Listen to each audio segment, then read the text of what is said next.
Hello, welcome to the big day. It's Dupe o'clock. Today's the day that I'm going to attempt to make a Louise Carmen inspired leather notebook or leather notebook holder. We'll see. We'll see how we'll see how we do. Basically, the way I see it, it's gonna be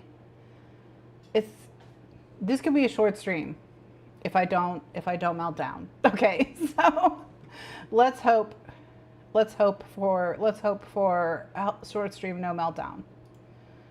Hello, thank you for joining me. Are you doing your makeup for the art festival? I'm so excited for you. You're gonna get so many cute things, or not. If you don't want to get cute things, you know, if you don't want to get cute things, that's fine. You know, whatever you want to do, it's okay. But anyway, yeah, no meltdown. We're not gonna melt down. We're not gonna make mistakes. Everything's just gonna go perfectly smoothly and be amazing. And honestly, not to jinx it, but I wasn't muted. So perhaps that's a sign that we're about to be amazing. Perhaps, you know? So let me just move myself and everything else over to the craft desk so I can see the chat and all of that. Okay. And I'm gonna make a local high quality recording. All right. So here we go, everybody. All right, so here's our piece of leather. Here is our proof of concept. And here is the template. All right, so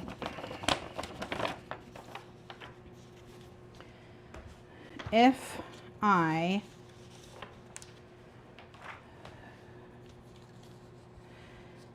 so we have plenty. Okay. I think we're going to use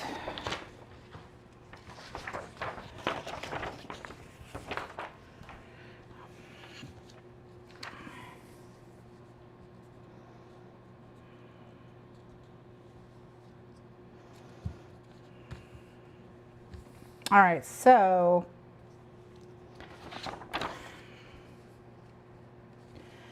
I'm thinking that I need to trim, just based on this, I'm thinking I'm gonna have to trim all four sides. I don't have a clean enough corner. All right, this is my probably my cleanest corner right here.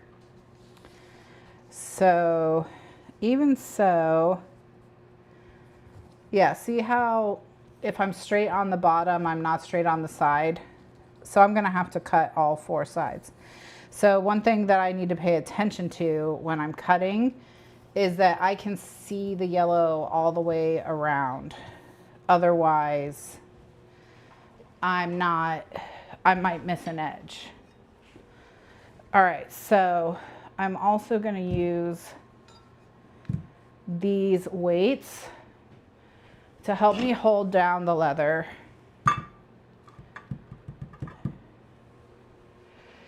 And I'm going to use a pretty fresh ruler so I know that the ruler's edge is straight.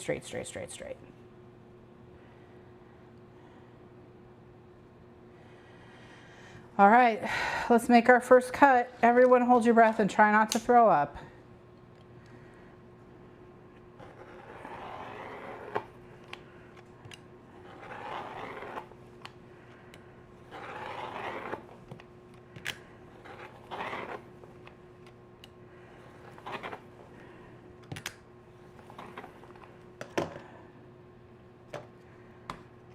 Okay, so I feel it's only sticking in one place. So I'm going to try and just use the knife to separate it. Oop, and another.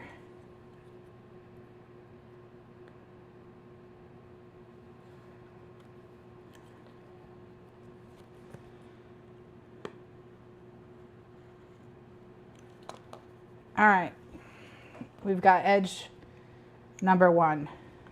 Okay, and then this scrap we're gonna use to make like our little accessories and things. Okay, so now what I wanna do is I wanna turn it around, I wanna turn it 180 degrees so I can do this other short edge. And I'm going to try and do it while keeping the weights on it so that the paper doesn't shift. So if I keep at least one weight on it at all times,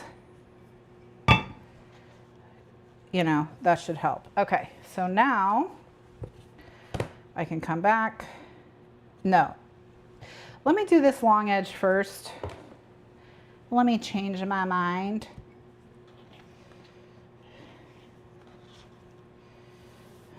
Just a little. Uh-oh. Ooh, I didn't realize we're not going to be able to. Okay. Can we not get the whole, I'm not going to be able to cut the whole thing at once. Okay, that's fine. That's fine. That's fine. Now that I know, it's okay. I'm going to have to cut this in stages.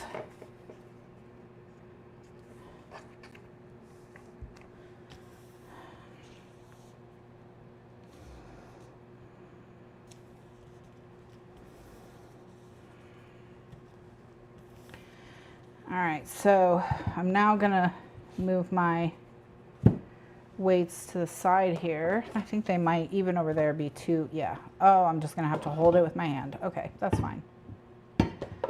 That's fine. Okay, so essentially what's happening now, ooh, okay.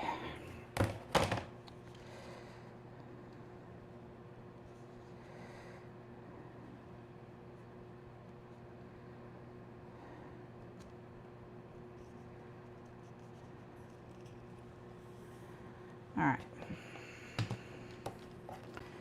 It's just the size of this particular ruler is making my life a little bit harder, but this ruler is my ruler with the straightest edge. So,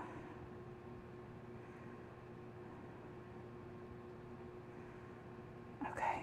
All right, perfect.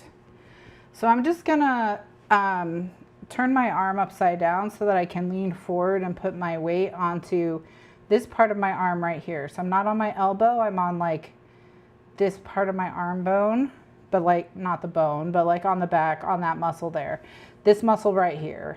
This is like, if you're looking at the top of your arm, this is the muscle I'm using to hold everything down.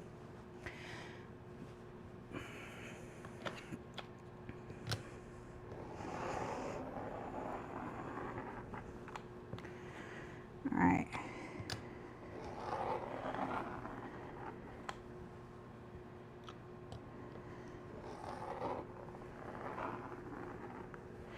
And I know I'm through by how it sounds. So you hear that kind of grinding noise? When it stops making that, I know I'm all the way through.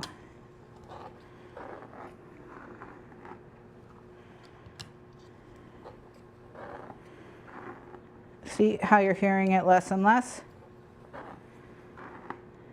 Now it's just in two places.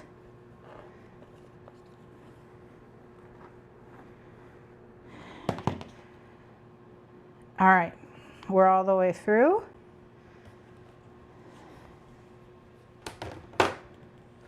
So now I have to turn it 180.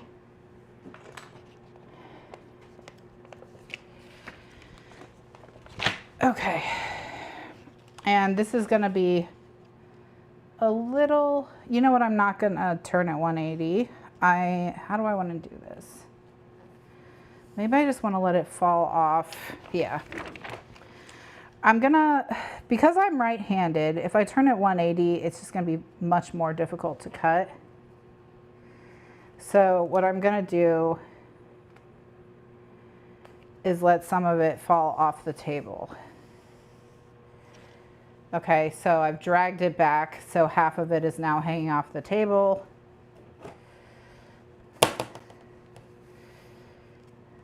So now I can come in with my ruler.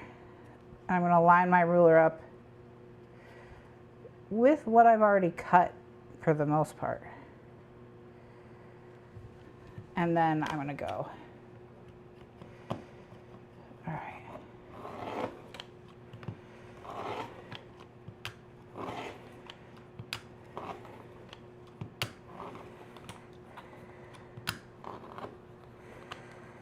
All right.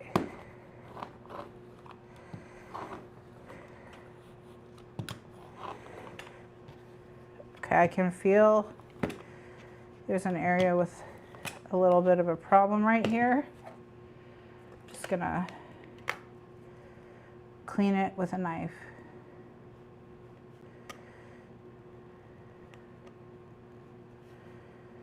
All right, perfect. Okay, so now we've gotten our second biggest piece removed.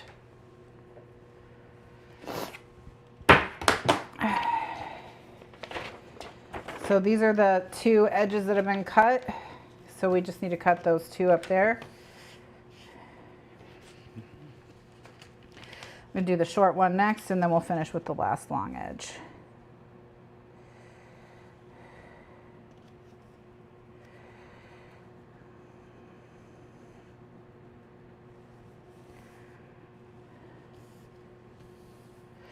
You just let out a breath you knew you were holding. Exactly. You knew you were holding it because you're an elite crafting observer. All right, so now we'll clean this short edge. And then we'll be through the worst of it. Probably. Whew. All right, here we go.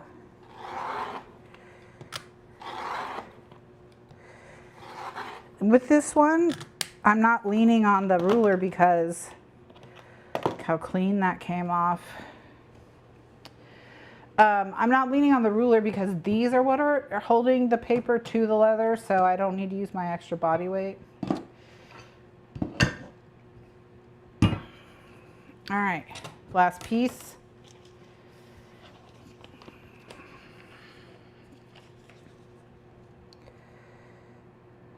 So just like before, line up the edges.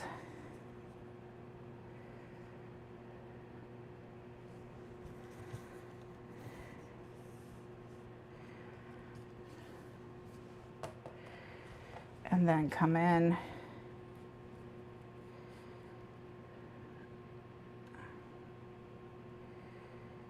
All right.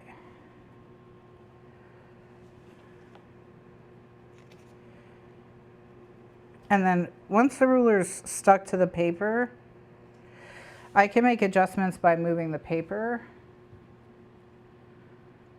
to get it lined up perfectly.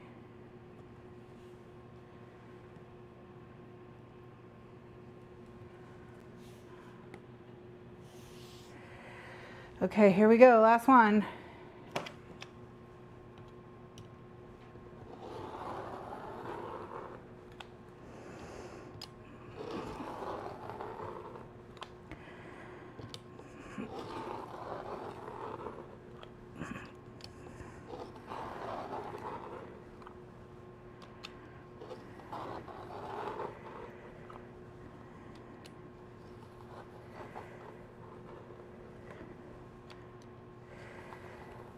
All right, it sounds like it's free, and it is. Okay.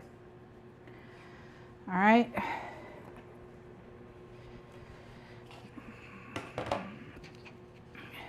Okay, so now what I'm going to do is line everybody up again. But I'm going to pull it off the table. I can line everybody up on this side up here because we know this corner is also okay.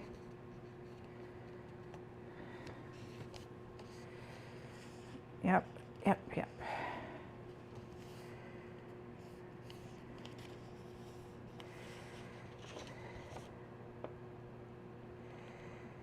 This is like a, you know, measure twice, cut once, that sort of thing. I'm basically just, you're gonna just see me, let me just switch to a metal ruler. Let's see if I can just.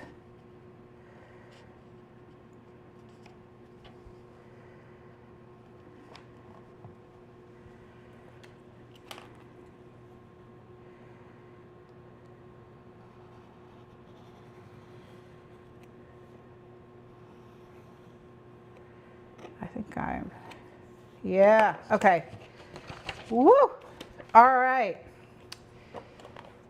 The leather is trimmed. Okay. Leather's trimmed. So far, no major mishaps. All right, so what we're left with is now we have the piece for the notebook itself and the 2 scraps. I'm gonna now use one of the scraps to see if I can use this punch that I have to round the corners.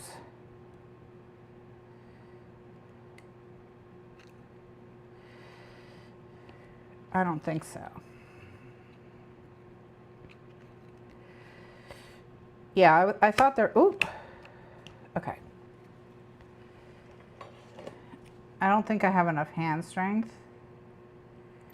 However, I can get it to where I can put enough force on it. Let's see if I put a piece of paper behind it.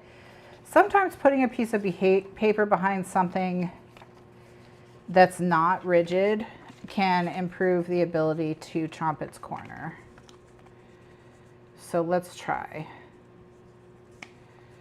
And let's see if that helps. And if it doesn't help, then we'll just do it before where I just, okay, that's not gonna help. So I'm just gonna squeeze it as hard as I can with my hand to kind of cut the leather. And then I can come in and round it.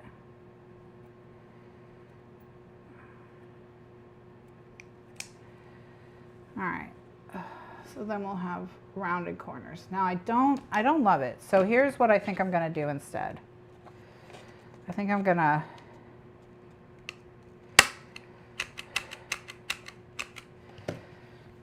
round the corner,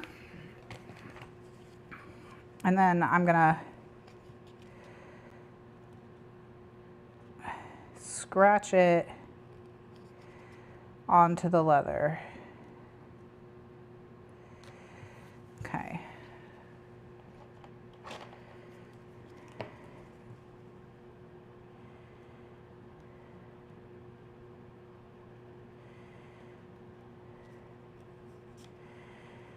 Let's see if that got me what I wanted. Not really. Let's try pen. Let's see if I'm okay with pen.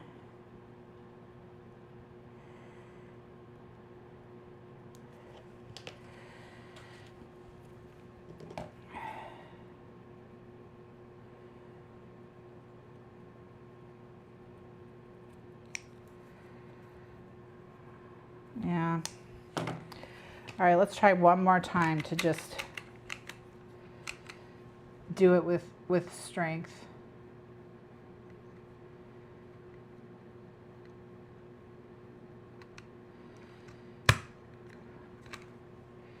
So the strength is the strength is the best way, and then I can just complete the cut. Yeah, that's the way to do it. All right. Okay, all right, here we go. The next harrowing bit, the corner round. Okay. You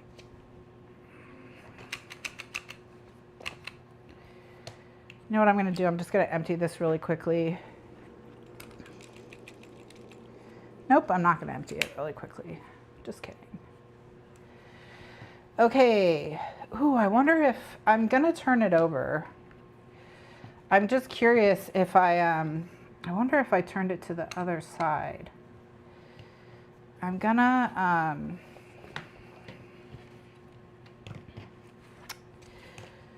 I'm going to cut off, 1.5 inches because that's what I'm going to use to make the strap to finish it off. The strap that goes, if you look at this thing right here, this little piece that I have on the side as part of the closure.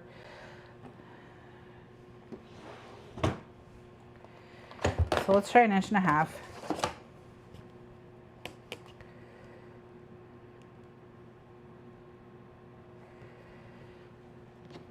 And then what I'll do is we'll try rounding the corners. Essentially, if I'm going from the raw side to the finished side, you know. Before I had it finished side up. This time, now I have it raw side up.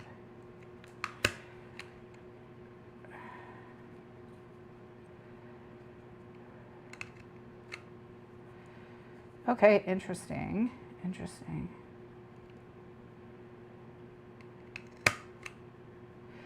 Okay, okay.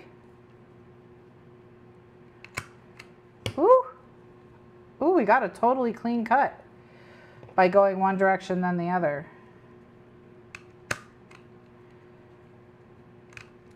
Okay. All right, so that seems to be the answer. All right, let's go.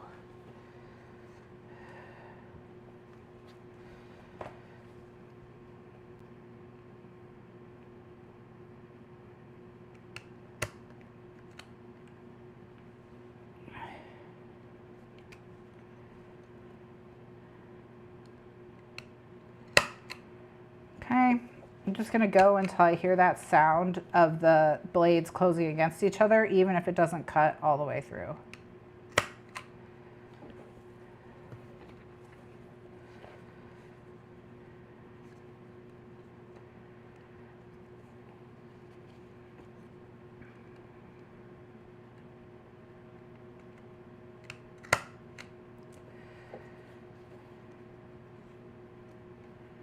And then punch this. All right. Okay, so we're through. We just need a tidy.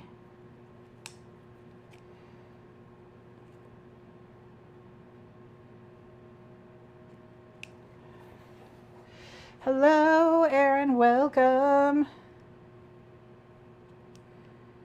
Exactly, it's the Dupe o'clock.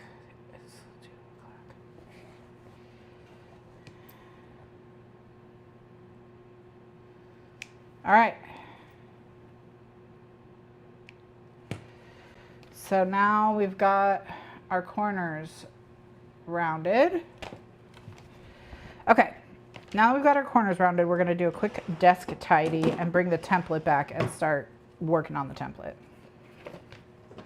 I'm gonna keep this scrap for when we do the closure.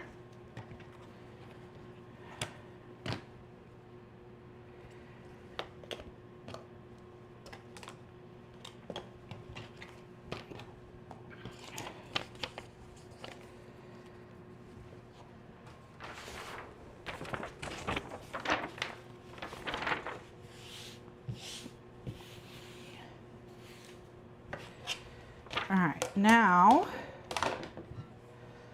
let me just move y'all. Well, no, I need you actually. Okay. Now,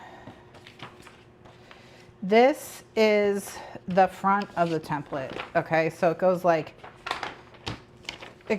this. The thing.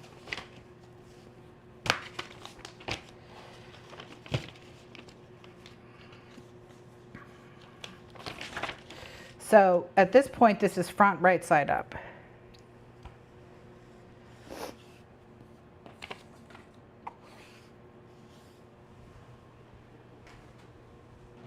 All right.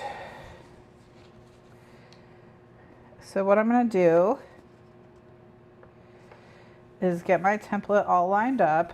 And then once I have it lined up, I'm going to put the weights back on it. And again, this is just so I don't have to hold things and draw at the same time, etc. All right. So now what we're gonna do is we're gonna mark our holes. And I'm marking on the outside.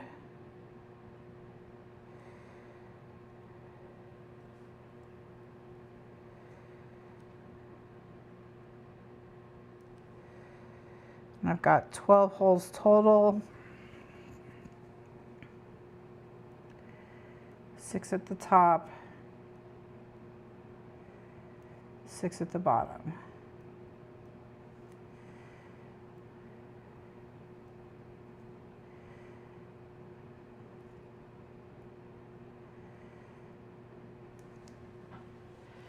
All right, so without moving those, I'm just going to lift it, make sure that all my holes are properly circled. And now I'm going to punch them out.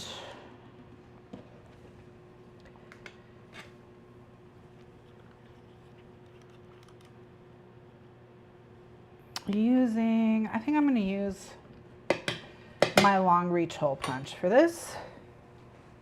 All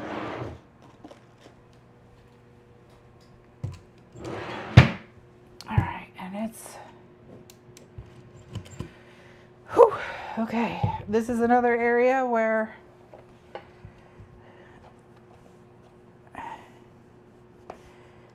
now you're not going to be able to see the holes get punched very well.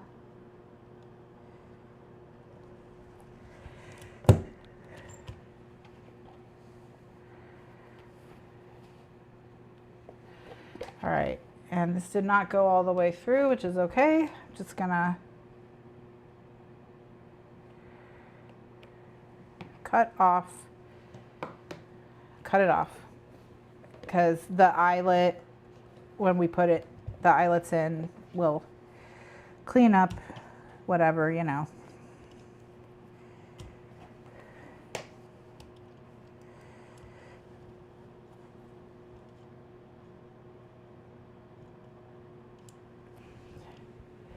All right, have fun, Steph. Enjoy the holiday art festival.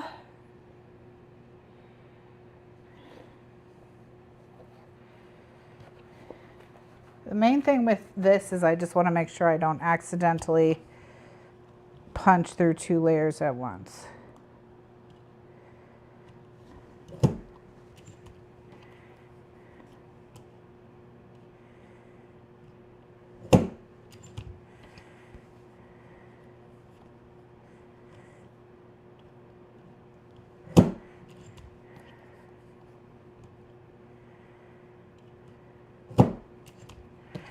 All right, so the holes are all punched, so now we'll just come to the back and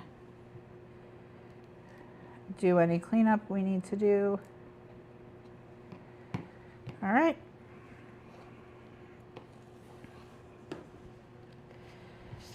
So we got that side. And now we got to do this side.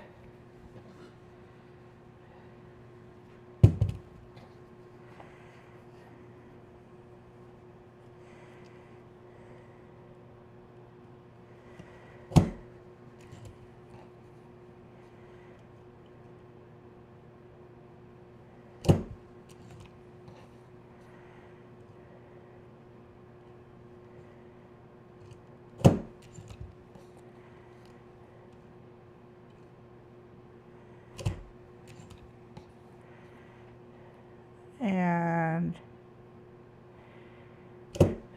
here we go, last one. All right, perfect. Okay, so now we're gonna flip over and clean up.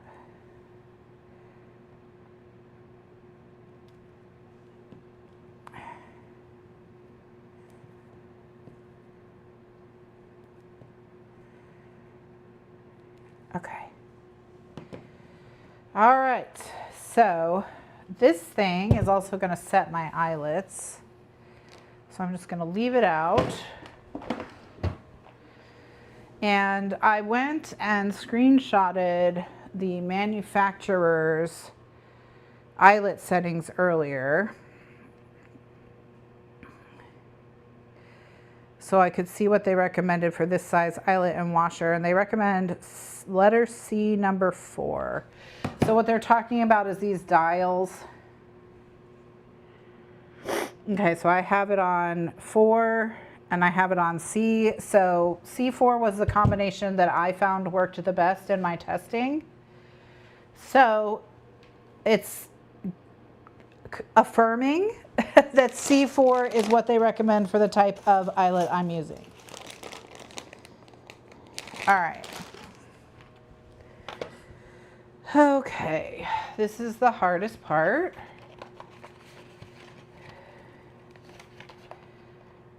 Is setting the eyelets.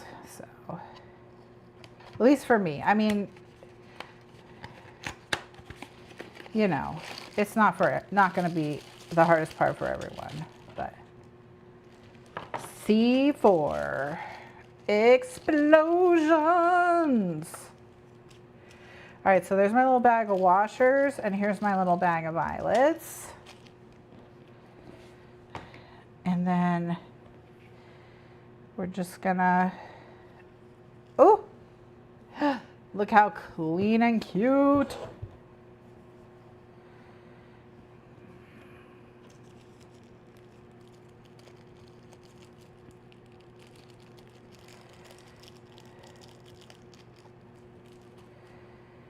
All right.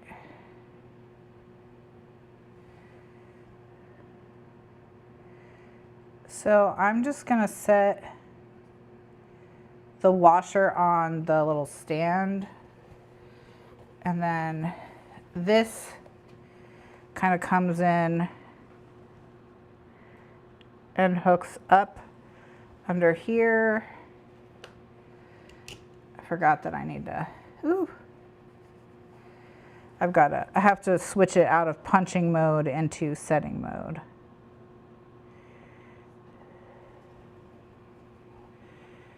All right. And then the reason this part is hard is because they put the washer stand on the bottom and the thing the eyelet hooks over on the top, which means that you have to press the eyelet up into it. What they should have done is reversed it so that you could just set the eyelet down and then you could put the washer over the back of the eyelet. But, you know, whatever. This company and I have a love-hate relationship.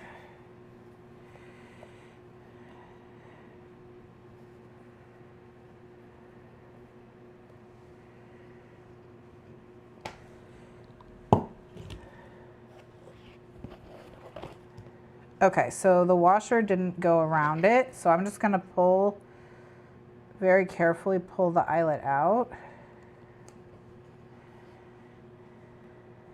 Okay. All right, so now this is, like I said, this is the part where I always struggle. Usually what I end up doing is just turning the machine upside down and using it upside down when it's really making me mad. So let's try that.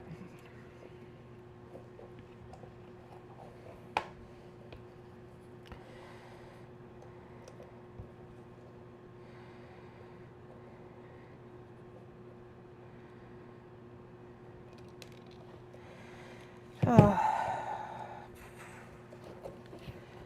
All right, well, first off, I'm close enough to the edge that I can use the handheld version.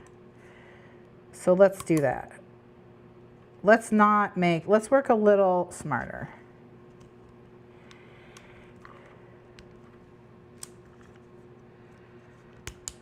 All right, so let's work a little smarter.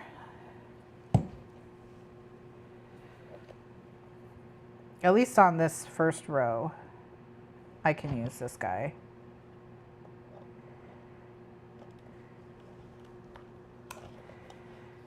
Yeah. Ta-da. Okay. I think I can probably do all 6 of these, and it's only going to be the back piece that I'm going to have to do the annoying way. So that'll be nice.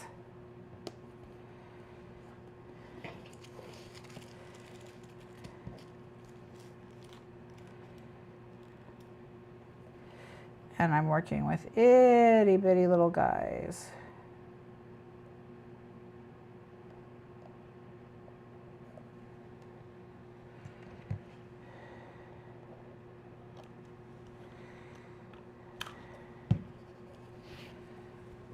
All right, look how beautiful and perfect we've got.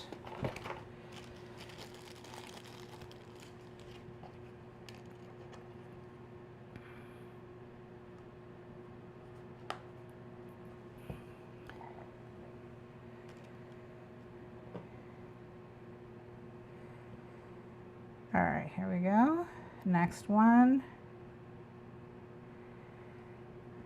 Okay.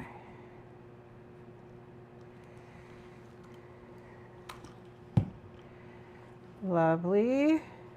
Okay. Jenny, I would love that for you.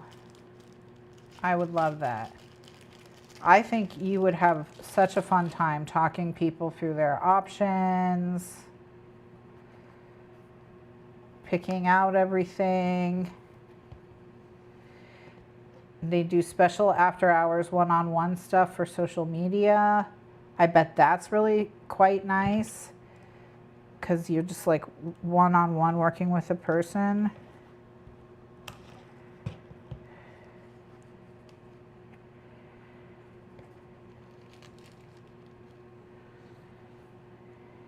Like, I would let Jenny upsell me on notebook supplies. Are you kidding?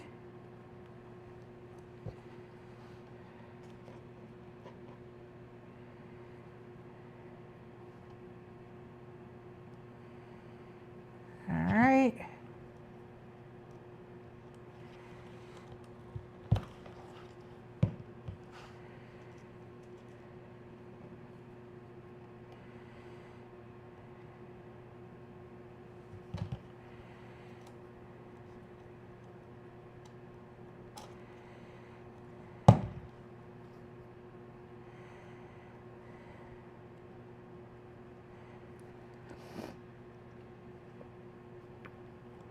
Yeah, yeah.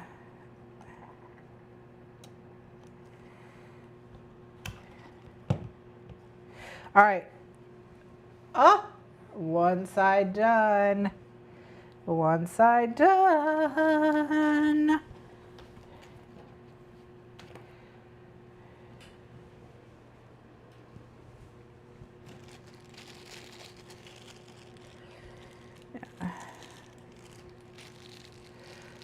I would highlight your comments, but I lost the mouse somewhere in my mess. Oh, here it is. Yeah. Yeah. So this is, we support this dream for you, Jenny. We do. Moving to Paris to work at the Louise Carmen shop. Absolutely. Absolutely. Yeah. Same. Yes. See, exactly. Exactly. And I feel like you would be so good because you would actually be trying to figure out what they really wanted. You know what I mean? And not just trying to like push specific things on them. Yeah, 100%. Because the customer satisfaction would be off the charts. Yes, exactly. The TikTokers would be like, ask for Jenny. She's an angel. Exactly. Exactly. Exactly. Thank you. Thank you. We'd be like, Jenny's like, why is everyone asking for Jenny?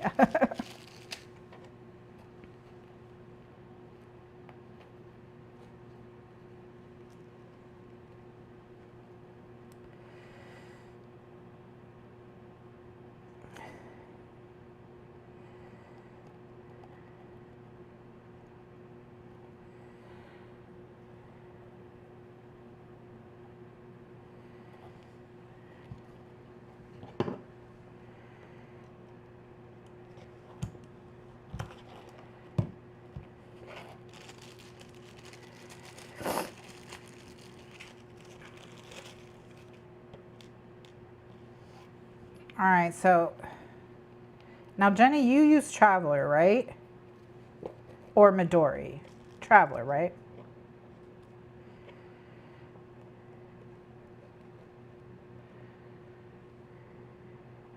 That's, yes, exactly. Exactly. There'll be the regular line and the Jenny line. The regular line and the Jenny line.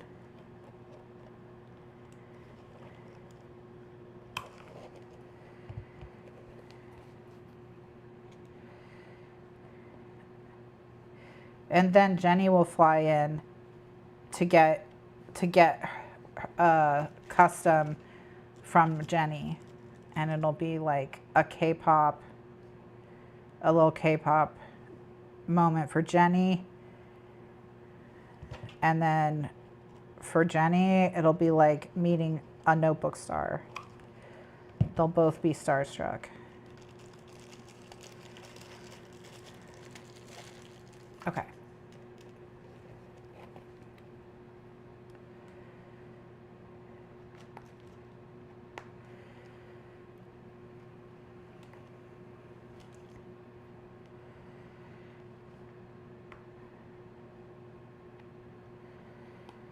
All right.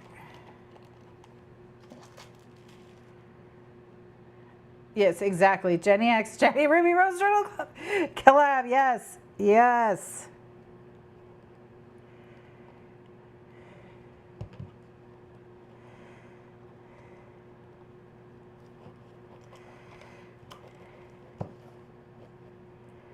Okay, that one I didn't get the full squeeze, but that's okay. I can just go back and do it again. Yeah.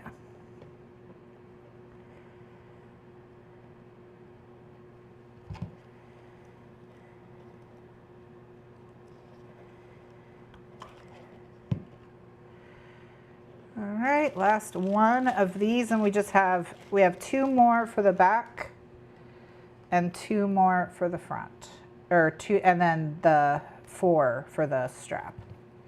And then we'll be done with setting eyelets. Oh, you use the Midori right now. Okay. Oh, Paper Republic, that is the 3rd one.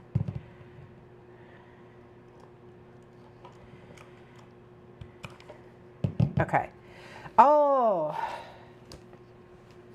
there she is. There she is. Okay, so we've got a few more to set. We're not done yet. All right, so the first thing is on my template, okay, this is the front cover, this is the back cover. I need to mark, I'm going to mark on my template where the center, my center holes are and everything on this one. Okay.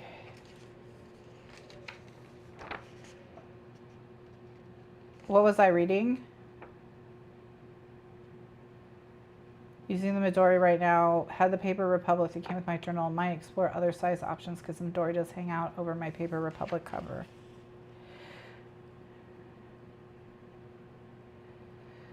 Oh,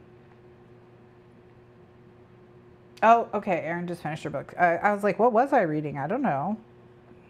Okay, so I made this 6 inches across, so that's nice for me. Okay. So because I made it 6 inches across, I know the center is 3 inches. And I want 1/2 inch between them. So what I'm going to do is I'm going to put the 1/4 inch line of my, I'm going to go 3 1/4 inches in from this line and 3 1/4 inches in from this line, and then there'll be a 1/2 inch. Will they be a 1/2 inch apart, or will they be a 1/4? No, I have to go 3 1/2 inches in from this line and 3 1/2 inches. Let me think. Hold on a second. Why can my brain not comprehend this? Okay, so this would be 3 1/2 inches in from the left. And then let me mark, I'm just going to get another ruler and do 3 1/2 inches in from the other side. Yes, if I do 3 1/2 and 3 1/2, they overlap by 1 inch. I don't want them 1 inch. So I was right the first time with 3 1/4. But even though I was right the first time with 3 1/4, it's better that I checked.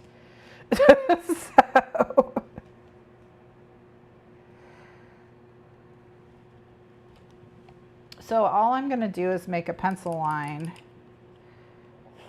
3¼ inches in from that line, and then I'm going to flip it around and do the same thing from the other side. And then those two lines are now 1/2 inch apart in the center of the back. So this is the front, this is the back, this is the other half of the front. Okay. So now that I've done that, I need to come in and make a line that intersects with them halfway up the whole thing. And I think the whole thing is 9 inches. It is. So half is 4½ inches in. So this time I will just do exactly 4½ inches.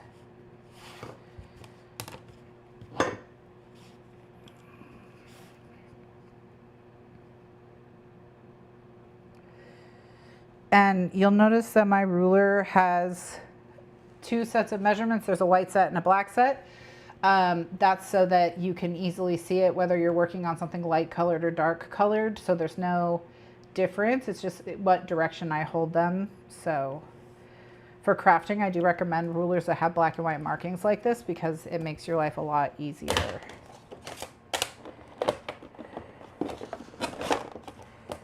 All right, now. So now you see I have 2 intersections. We're going to punch a hole at each of those intersections. But before I do that, I'm going to put tape over it so that when I punch my holes, they have a little bit of structure.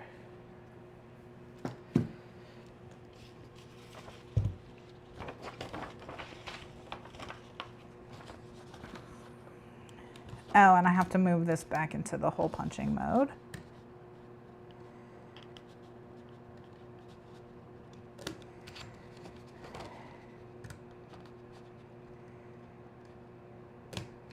All right.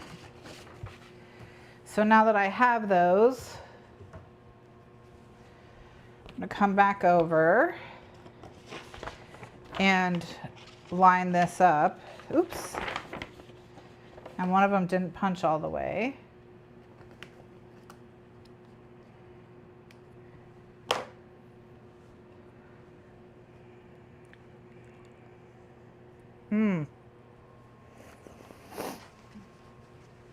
This hole is for the back strap. The strap that holds the whole thing closed goes through the back like that.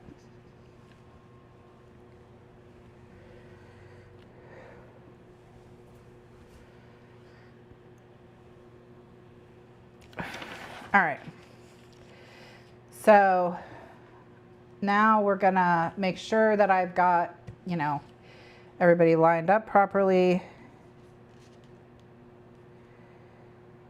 Exactly, for the loop, exactly. And we know that it's perfectly centered on this back piece here.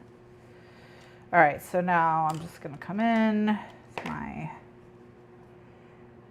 pen, mark my holes. And we still have 4 more holes after these 2. We'll get to them next. All right, so these are the ones where setting them, I can only use this machine, so I'm just gonna have to cope. But first, I will punch the holes.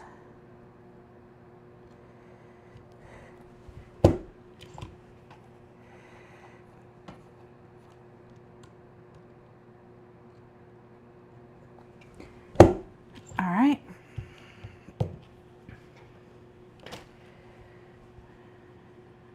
They both came out. I didn't have to cut either of them. All right. So now we need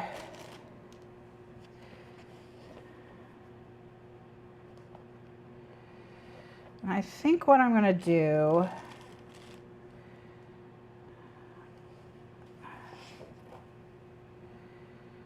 is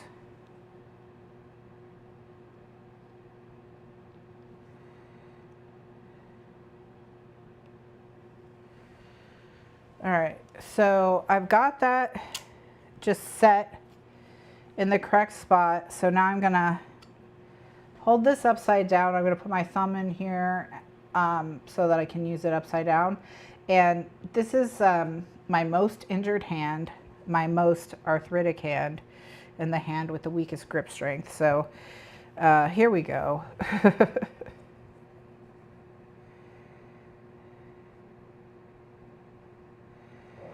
All right.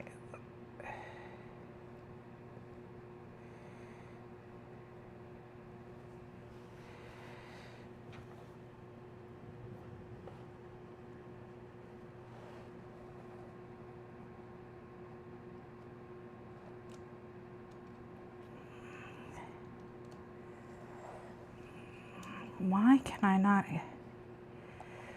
Oh, I know why I can't get in the thing. It's friggin' design garbage.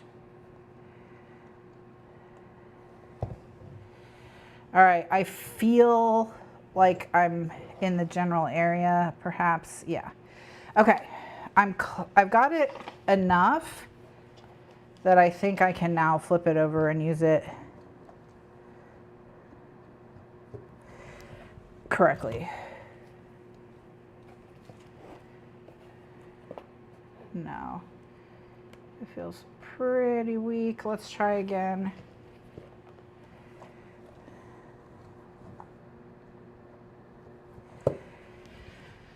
Just gonna stand up so I can really lean down onto it. All right. Yeah, I think we're okay. Let me try pulling it off. No, it's not going to come off. Okay. All right, so I just have to do it as a two-stager and we'll be fine.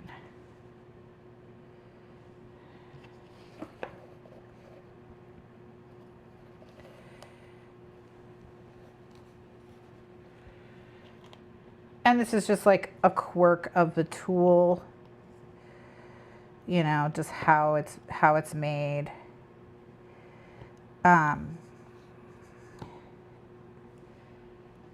This company, I had this series that I used to do where I would, it was where I would test tools without using the instructions to see how intuitive they were, just like out of the box. And I use this company's tools a lot because this is one of the largest tool makers for this kind of stuff, right? And the last time I placed an order directly through them, they canceled my order at the warehouse. So, so I had to start ordering in secret. And I don't know what their problem was because I always recommend their tools. This company is We Are Memory Keepers, or you see it a lot as We Are MK. They make good tools. They just don't make outstanding tools. There's always like one kind of annoying thing about everything they make. And so they got sick of me saying that. They got sick of me saying that.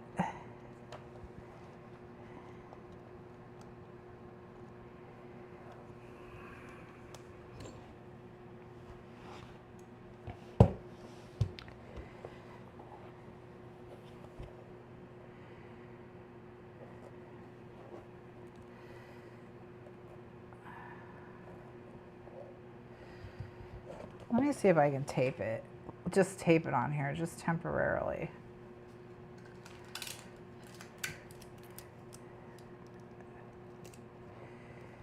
It being the washer. Yeah, that worked. Okay.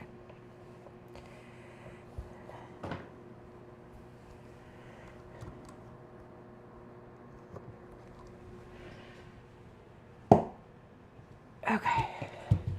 All right. Ta-da. Okay, so taping was the answer. That way I can just use it like a normal thing. Except now the tape is stuck to the leather. Wow.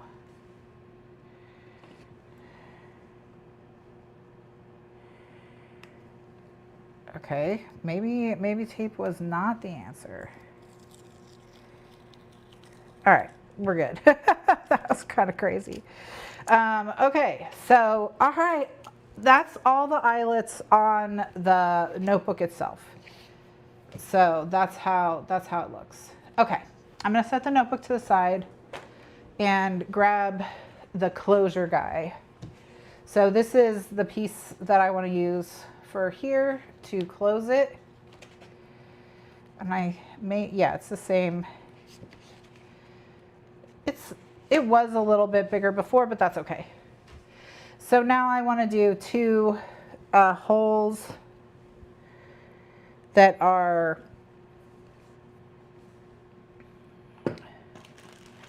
let's make it longer. Let me make it longer. Let me not just use it. This was just a scrap I was testing things on. So it's 3 inches. I think it really needs to be. I'm gonna make it 2 by 4. I'm gonna make a 2 by 4 template off of this thing. All right. So when possible, I really do recommend just making templates because 2 reasons. One is, of course, you can always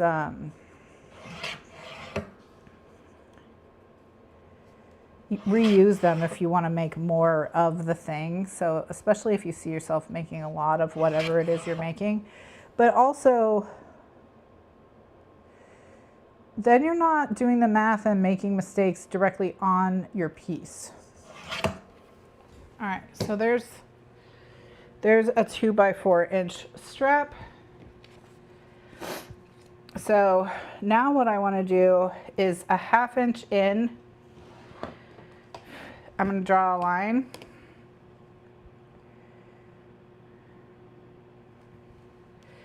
Again in pencil. And then 1 inch in.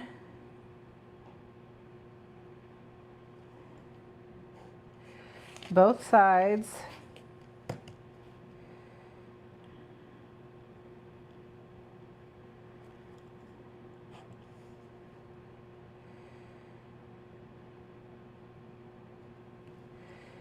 All right, now we need the one that intersects with them, which in this case, because this is 2 inches, is 1 inch.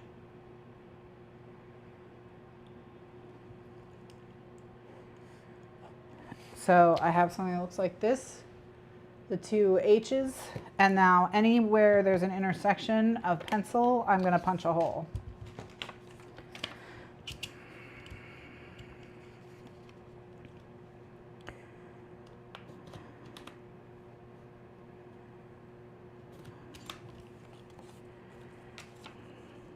And I should have taped it first, but it's like not the end of the world that I didn't. All right, so now get back our leather. All right, and we're just gonna punch this out. Well, not punch, we'll cut it.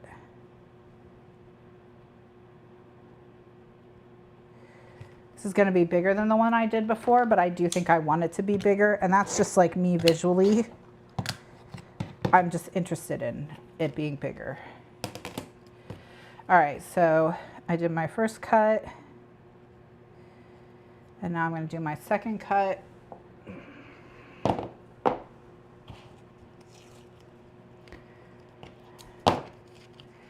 And I'm going to cut through this when I do make my cut. But that's just so that I don't have to worry about holding the paper. It's easier to line the ruler up.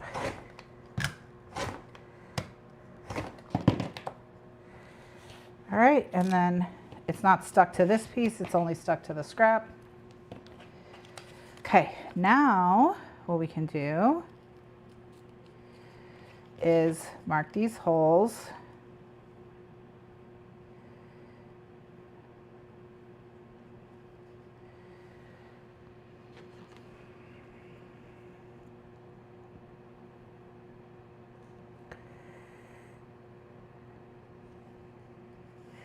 Congratulations on starting your hair.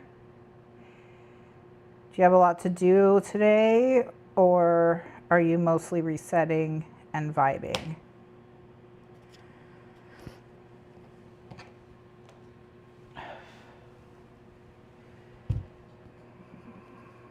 Okay, now we're gonna punch our holes.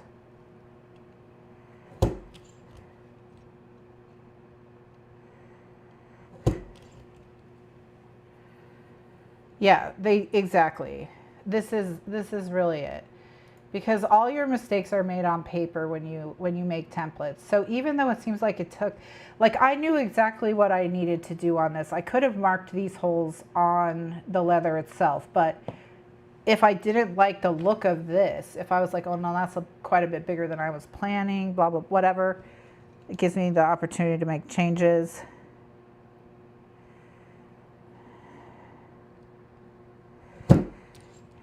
All right. Okay. Yeah. Well, that's good because now there's no disappointing, you know?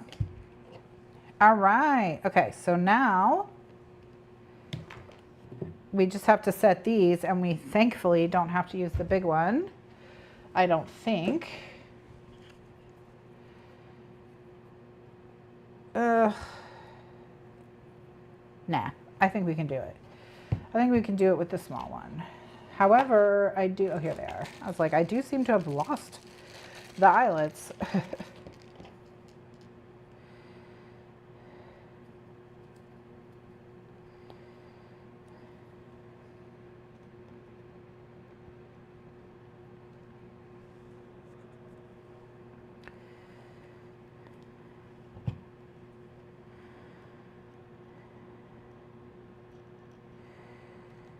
I'm just thinking about heated rivalry because my brain rot persists. I should have never taken that HBO deal if I wanted to have normal brain waves in December of 2025.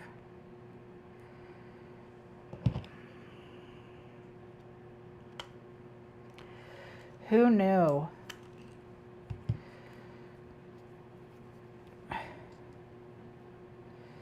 Who knew what was going to happen? I thought it was going to be like, I was expecting like Passion Flicks level of production. I was expecting like maybe, you know, maybe it'd be like a cheesy fun time. Not this. Not this.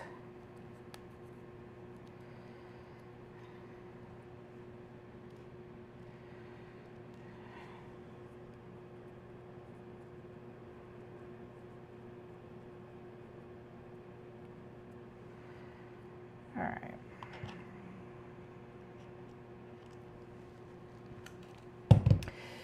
Done. Okay, so now I'm totally done with the eyelets. It's true. It's true. Like, I'm having a good time. But my brain is also broken. Jenny says, oh, sorry for the loud noise. Jenny says I don't have HBO and that's what's saving me from brain rot. It's true. It's true. It's the only way to save yourself from brain rot. It's just to not have HBO.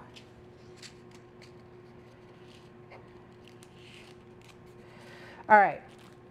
So now these all can go back in their box. We are done with them.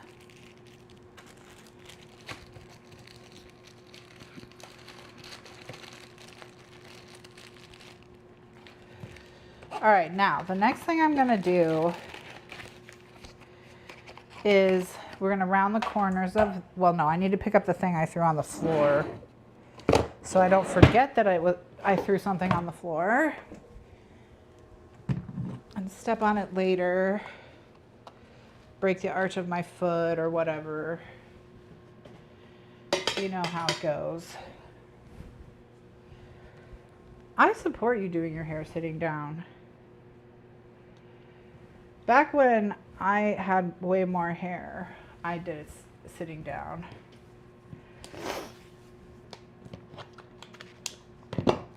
Okay, so now we are gonna make our corner rounding template, and then we're gonna round our corners.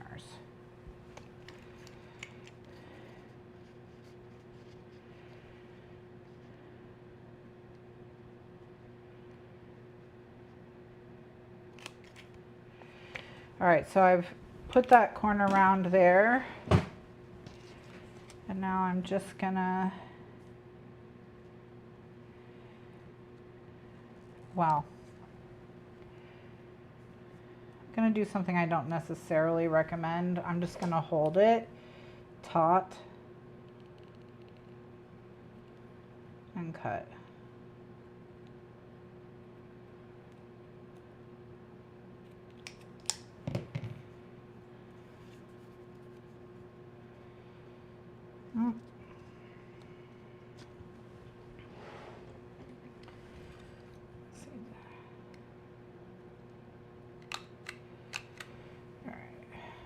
I didn't love that, so no, let's just do it. Let's just do it.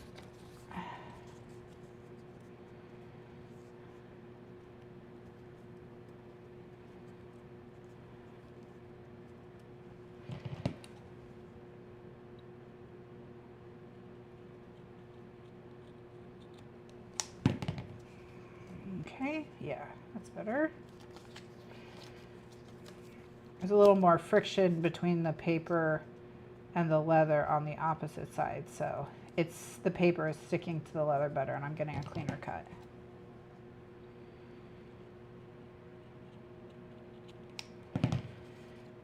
And the last one. But, you know, I have a lot of practice holding paper like this and cutting. It's probably better to draw this out if you don't. All right, that's done. Okay. Well, this is gonna sound wild. I think we're ready to assemble. Crazy. All right. String time.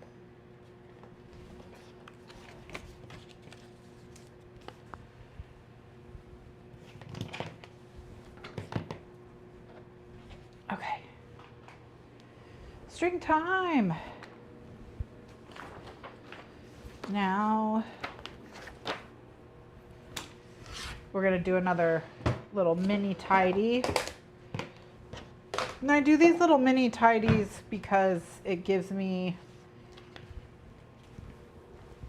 more work room on the desk. And I'm now going to put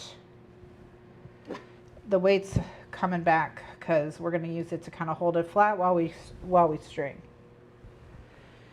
All right, so now we have our first big decision.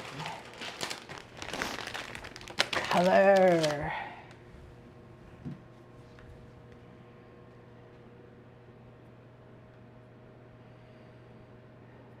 All right. Okay, so basically I have from the same company a multi-pack of 2mm and a multi-pack of 1mm, and I just need two colors that match. So I think the easiest thing to do is going to just be to line them up in color order, and we'll just say brown comes after orange, and then the pinks. All right, and then we have green, green, all the blues, the whites, and the grays at the end. Go ahead and put you there. And then, oh yeah, here's the purple. Okay, so those are all the 1mm. I have more colors in the 1mm, I think. Nope, I think it's the opposite. I think I have more colors possibly in the 2mm. So here's 2mm that don't have matching colors.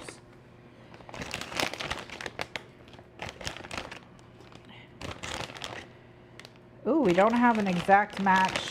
We don't have an exact match to this blue. This one's the closest, but you can see one's a little bit greener.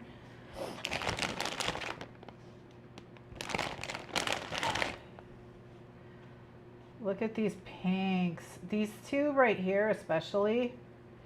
It's too bad there's not one of these in the 1mm because I like this with the mustard. Look at it compared to the more tomato red. Like, isn't the burgundy better? But there's no 1mm burgundy. Now, I'm sure I could go to this company. Now that I know the colors, you know, I could go pick one. All right, we got this pink. We don't have a green match. None of the greens match, but of course that one's closer. That blue we have, this blue we don't. That's as close as we get there. Okay, so these ones, there's just nothing even remotely like them in the 1mm. So these are all 2mm that we're not going to use. Okay, so if we're going to be decisive, let's take those right off the top. Now, I'm going to flip this over so that we can see the exterior when we're looking. Now, like I said, I think this one is one of the best ones, but this one isn't bad. It's just that there's something in this yellow that is accentuating the yellow for this one. All right. So essentially this is an orange red, but when it's over here, it doesn't look as orange, right? But you see when I bring it back over here, it gets so much more orange. They don't play nicely. So I don't think that can be used. These two, I think are not, they're just not the right vibe. It's just a little, that's a little too bright, you know. Now this one is the one, I guess we could do the mustard for the 1mm and the burgundy for the closure. So on the spine, it would just be tone on tone. And on the closure, it would be the burgundy. So that's one possibility. That's one possibility. We can't go with the no, that's hideous. Okay, so I'm gonna, the yellow and the orange are out. So we're gonna put those, what I'm gonna do is the ones that have pairs, I'm gonna put together in a bag and keep them like that. All right, so the current reigning champion is the 1mm monochrome straps and the 2mm burgundy pop of color closure. We could also do, instead of the burgundy, we could do the chocolate. The chocolate,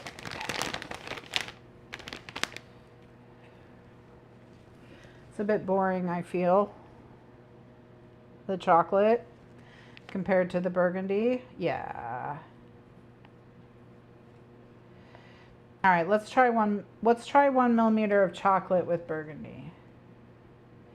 So that's too, this 1mm is too cool. I feel like there's too much purple in it. This one's not dark enough. This is really the one, but that we only have in 2mm. Hold on. So of the 1mm, this one's just too purple. And then I just don't like that one. So there we go. So we're back to this. Yeah, I mean, that's a gorgeous combination. It's very elegant, like, if, you know, but I do like this better. And then we have the pinks. Let's just see if we like the hot pink. I like the hot pink, but I just think the burgundy is just killing it. It's just such a nice, we're just going to commit. We're just going to commit. We're going to commit.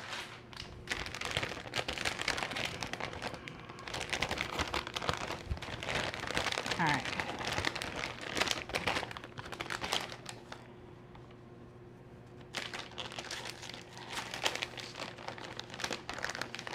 I guess we could just do black inner, but at that point I'm fine with just using the mustard. I could also just do like a white or a camel, but all right. So the ones that don't have exact matches are going in this bag, which is you guys. These have an exact match. We're using these. None of these have an exact match, so they'll go in here. And then you've got an exact match. You've got an exact match. You don't. You do. You do. You do. You do. You don't. None of you. Ooh, one sec.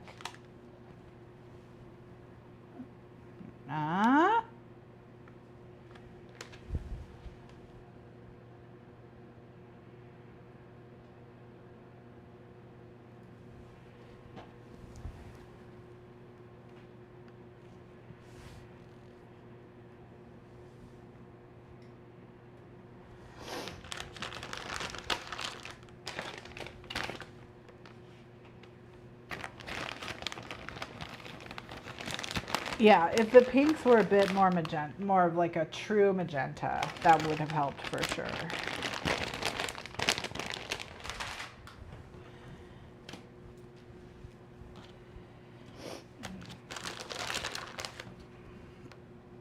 I'm just gonna string. I'm gonna string it green. And we'll see if we like it.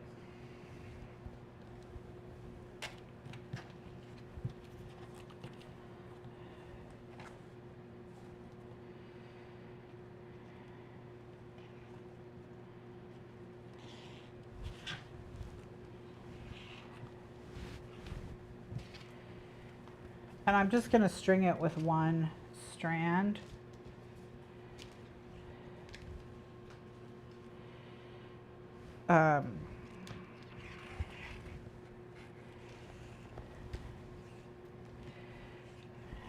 Just to like get an idea.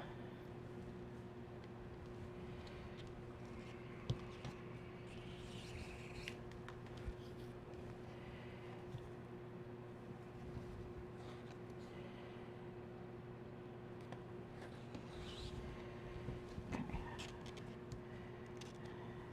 1, 2, 3, 4. That should be enough.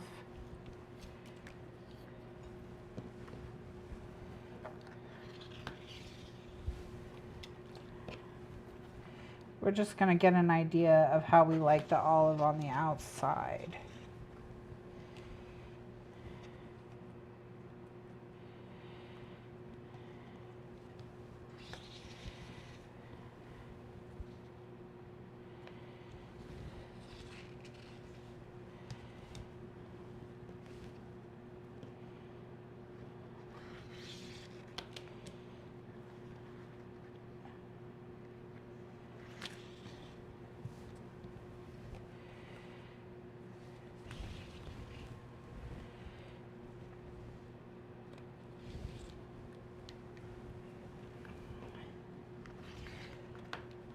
All right. So this is how the green looks. That's the green. Honestly, the green looks, let me pull it off this. Okay.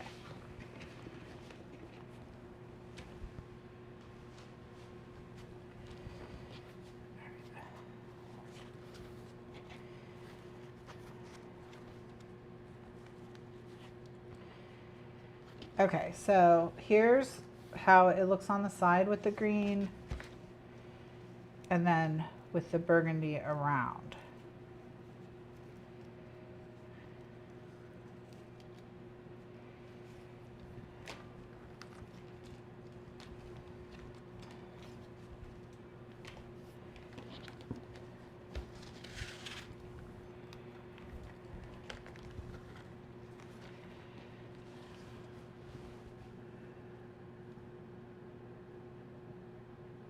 So I think we could go olive, but I also don't think it's like doing anything really. So I think we'll just go yellow and make it tone on tone. If the olive's not going to add, let's not worry about it. That's kind of what I'm thinking. So, but we took the time to string it, so now we can feel confident in our choice.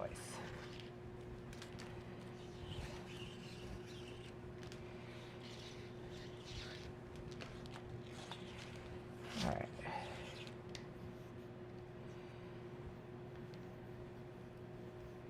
Yeah, it's just okay. It's not detracting, but it's not adding, and I feel if it's not adding, we might as well go monochrome and simplify.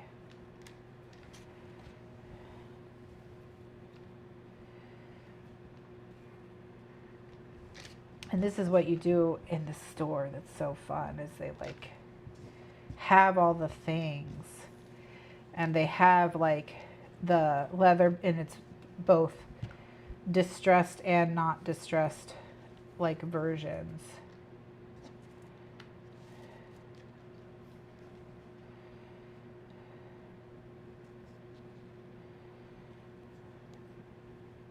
One half of your head is done-ish. Yeah.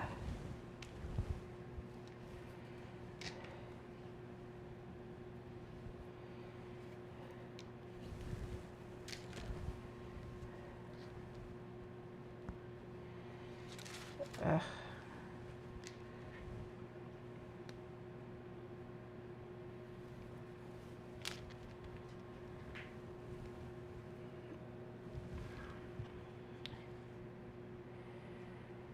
Yeah. And their prices are very, very reasonable for what you're getting. So, in terms of service and customization. So like, even though it is a lot of money, I do think it's like good value.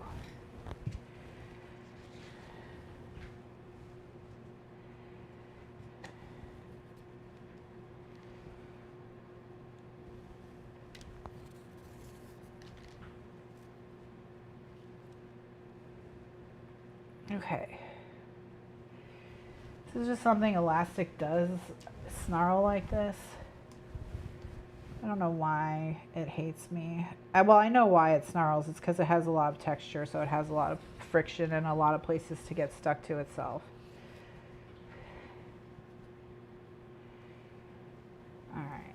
I'm just going to throw this on the floor. Don't judge me. I'll clean it up later, I promise. All right. Let's string. Okay, so there's kind of two ways to string. Way one is to, well, essentially do what I just did, where the string is has one knot, and it's woven through the whole side to side. And then the other string, that's just because you don't believe I'm actually gonna clean it. And then the other way to do the string is to just do 6 or 3 strands. I'm going to do 3 strands.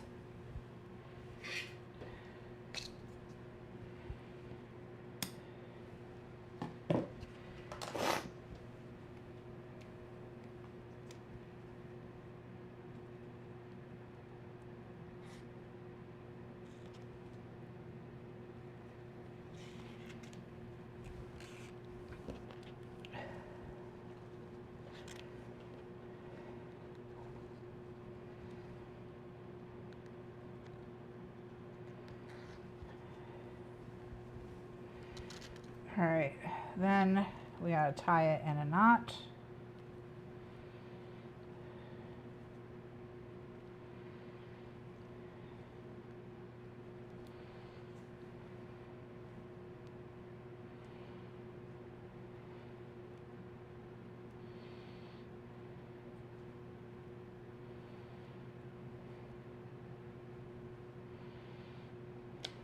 All right.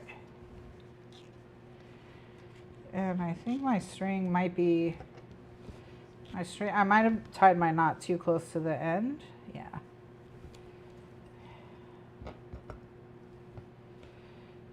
So what I'm going to do is I'll just tie another knot.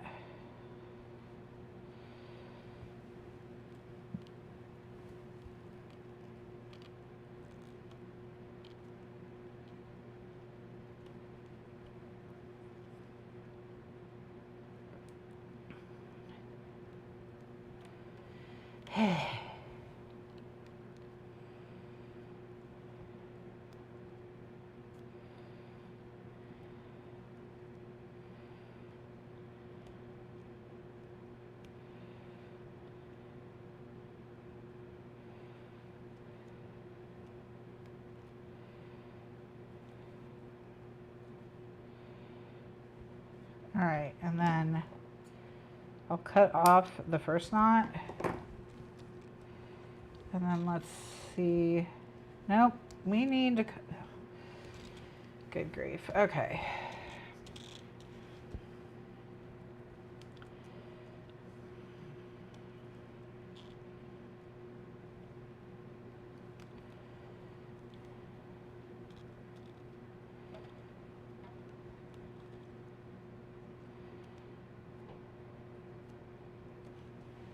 There we go. There we go. There we go. Okay.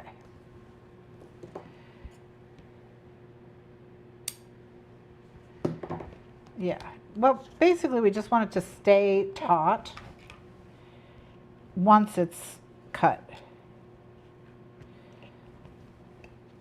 Okay, yeah. We don't want it to like super roll over on itself, but we do want it to have tension, enough tension that it's going to stay a little tight.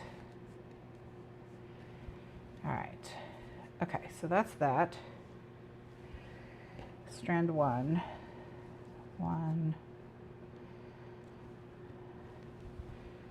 And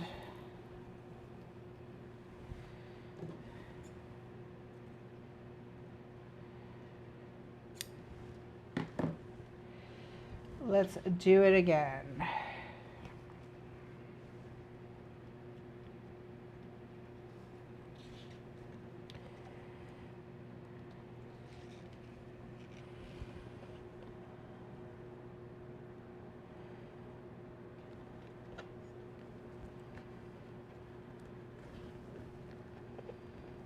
All right, I'm just gonna have to, it's just on this top, it's a little bit harder. You know, when you're doing stuff on camera. Okay. I think the monochrome is the way. Okay, so this one I have a lot more tension.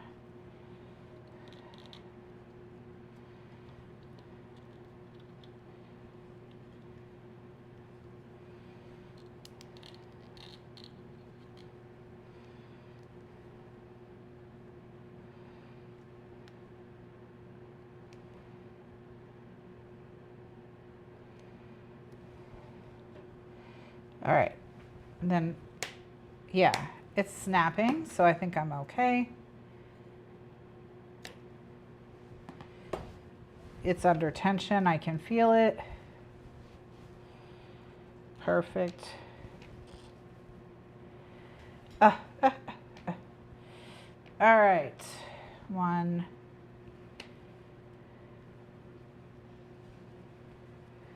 That's right. Well, or like, if you want to do the consult, you know, like if you want to, instead of just checking boxes on Etsy, if you want to have like a camera moment and see all the different like strings laid out and charms and things. Oops, I cut the wrong side. I cut the already cut end, so now I have to measure it out again.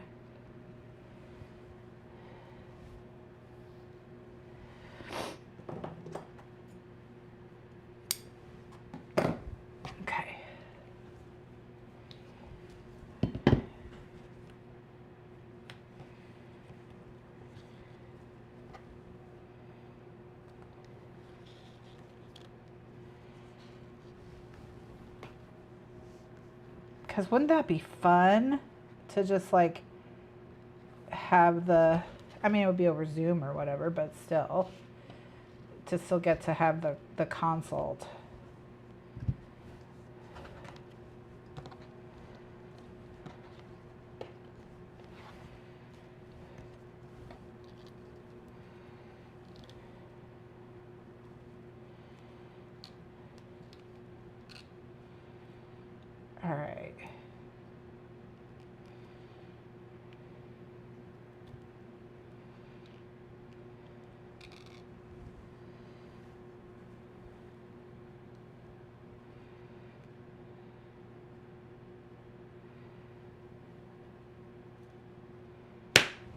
All right, did you hear that snap?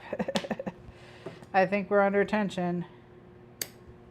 All right, perfect. Ah! We can put a notebook in it, but before we do that, all right, it's gonna curl on itself. You do want it to curl a little bit, okay? Because like I said, you want these under tension, and then once you put your first notebook in, it'll keep them from doing it. Okay. So what I'm gonna do now is I am gonna fill it. I'm just gonna take everything that I put in here and I'm gonna go ahead and put it in here. And that's just gonna help me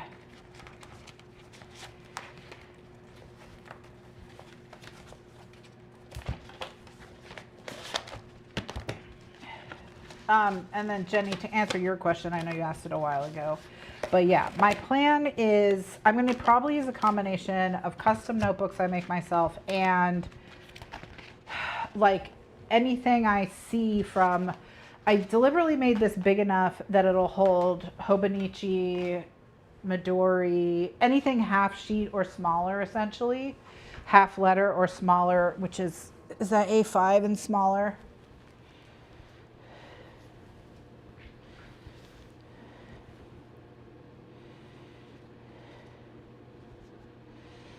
All right, so what do I need now? I need to, I'm looking for that notebook I made. Oh, I took it downstairs. Okay, I'm gonna run downstairs real quick, get that notebook that I made, because I just, of course, want to have one that I made in here. So I'm gonna put a BRB screen up.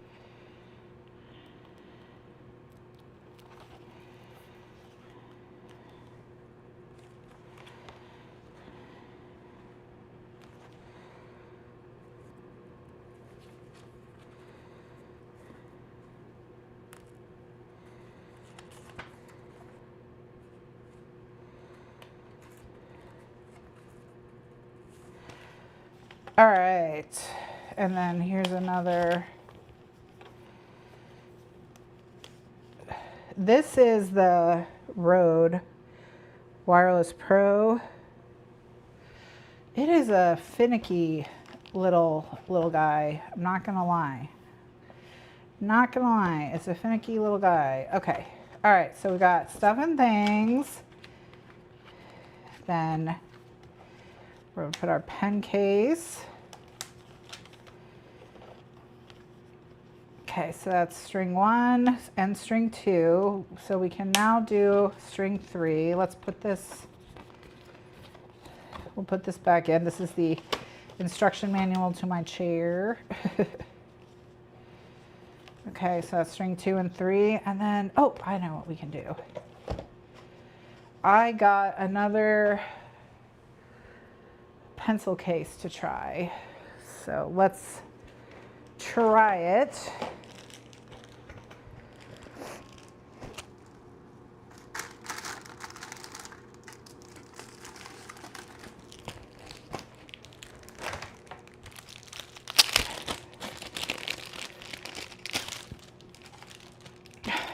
The Hollyland, I need to reset because it like lost its ability to connect to my computer for some reason, or like something, there's something going on between it and my OBS that I don't like.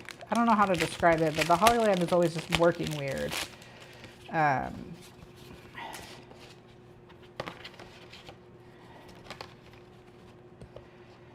right, so we'll put this on the back. Okay, so I wanted to stuff it pretty thick, and now we'll get the, now we'll do the string. Yeah, okay. All right, so for the string, and then here's my pen clip. I finally found it.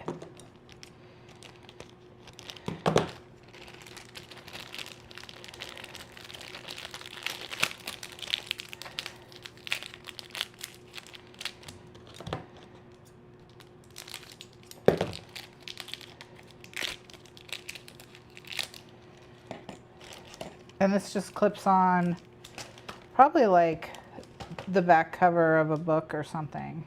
Yeah. So and then there's a pen loop there. Okay.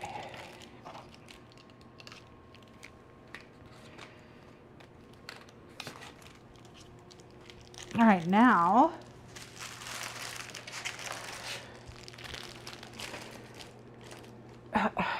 ta-da. Okay, now it's time to figure out how much red we want.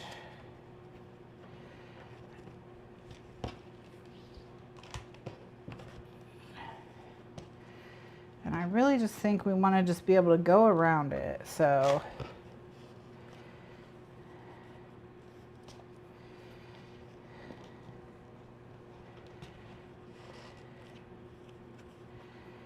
okay. Yeah, I think we just go around it because once I tie the knot and add the tension and all that. Okay. All right, so for these,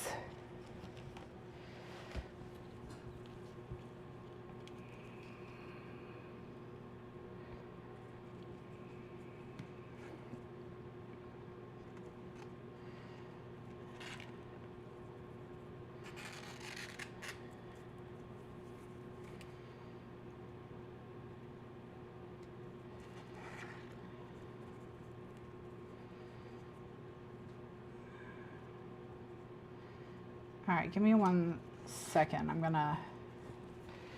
Let me get I'm gonna get this vinyl tape that I have. I'm just trying to get this like centered so I have approximately the same amount of string on either side.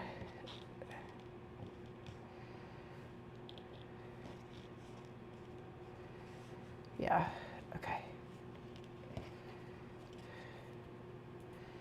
All right, but I want this the other way around. Oops. All right, so I'm going to get I have some gold tape here. I'm just going to use on the ends of this string, almost to make like an aglet, like on a shoelace.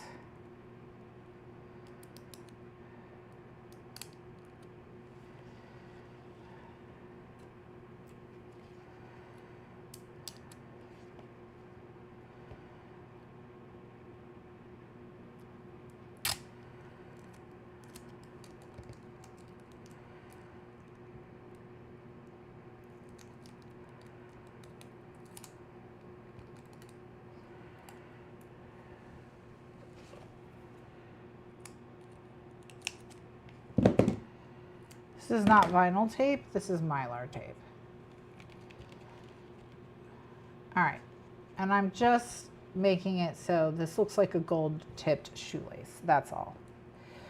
That way I can, I don't have to worry about the elastic coming undone.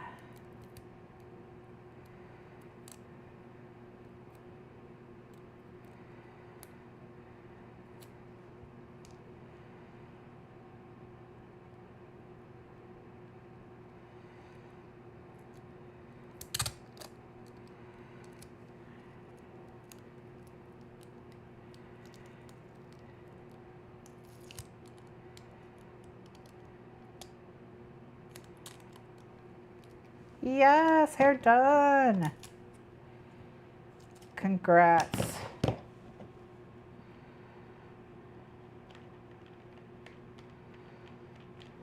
All right.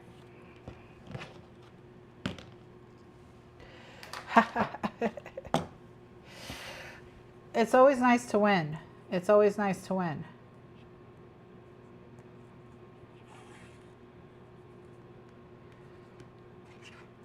I want the red on the outside of the leather.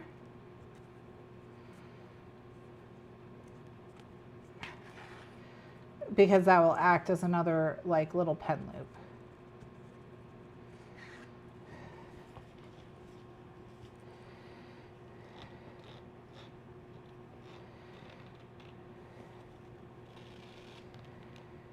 Yep, close enough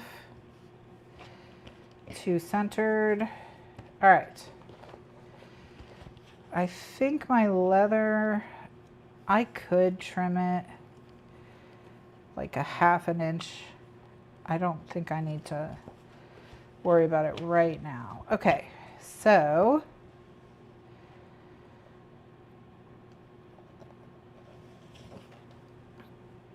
essentially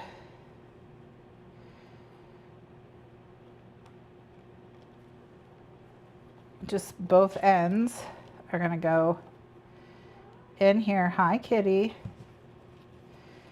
Nice to see ya. All right, and then we're just gonna tie these in a knot. And my goal is just for the knot to be, you wanna say hi? The knot to be right on top of the gold. Yes. Yeah, that strap piece is gonna act as a closure, and it is gonna hopefully prevent the strings from digging in to the leather from the wrapper. And then if any leather needs to be replaced because of damage to the string or the eyelets on the closure or anything like that, it'll be this exterior piece. And by putting the string on the outside like this, that makes a pen loop for me as well. So I just have like, it always has a pen loop even if I don't have the pen loop in it. Okay, we should be able to close it now.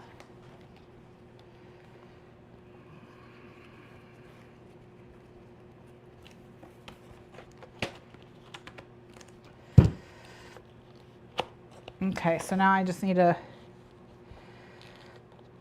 slide this around to get it, you know, just changing where it is on the string. It's gonna help hold it closed. Yeah, I have too much leather. I'm gonna have to get rid of some of the front cover, I think. I think I have too much front cover, but we'll see.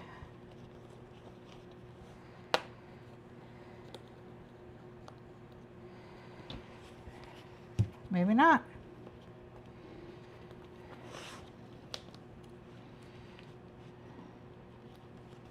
Yeah, I have too much front cover. I want to cut, or we need another notebook. Yeah, maybe it's just not fat enough inside. Kitty, look, kitty, are you excited? What do you think? You impressed with me at all? Even a little? No. Bathroom has been cleaned. Congrats, Jenny. Yeah, she could be the quality control. QC by K.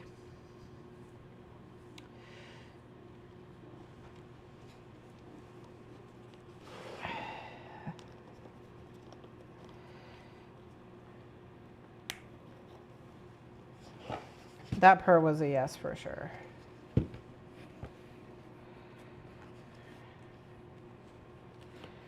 What do you think, kitty? Yeah, see, I just think this just hangs past the, kind of past the curve, just a little. I think we're gonna cut a 1/2 inch off. Just, yeah, a 1/2 inch. Yeah, a 1/2 inch. I think we'll be good. All right, so. Hi, beautiful girl. Hi.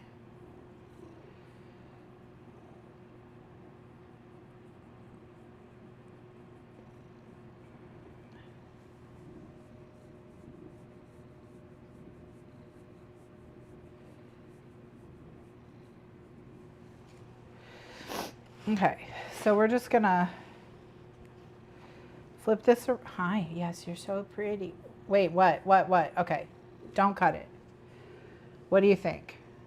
What's your idea, Erin?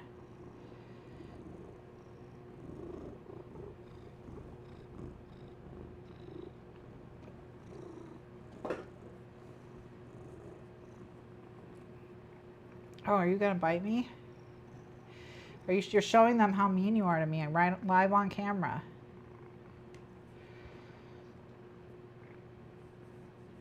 You can't bite me on camera. You can't bite me on camera. You can't bite me on camera. Oh, what?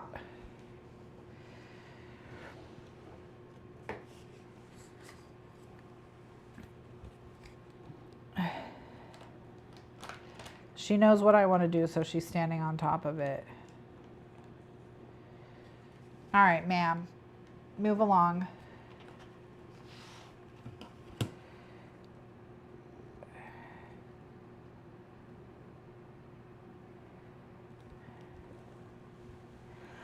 Now, I don't love when I'm cutting like a small piece off of something like this.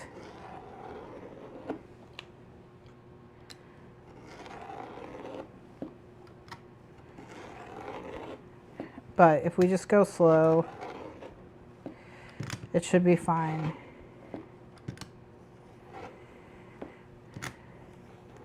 All right, we're through. Okay. Now, before I recurl the edges, I'm just gonna, yeah, I think we're gonna like this better.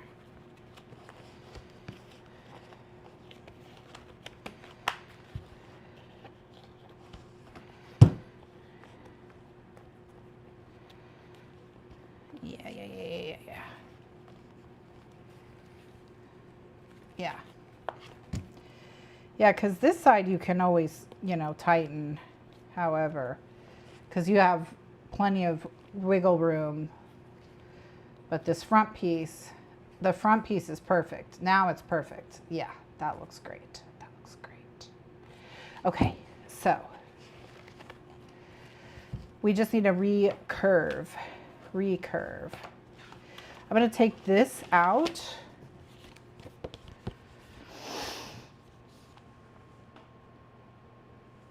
And I'll just leave it in.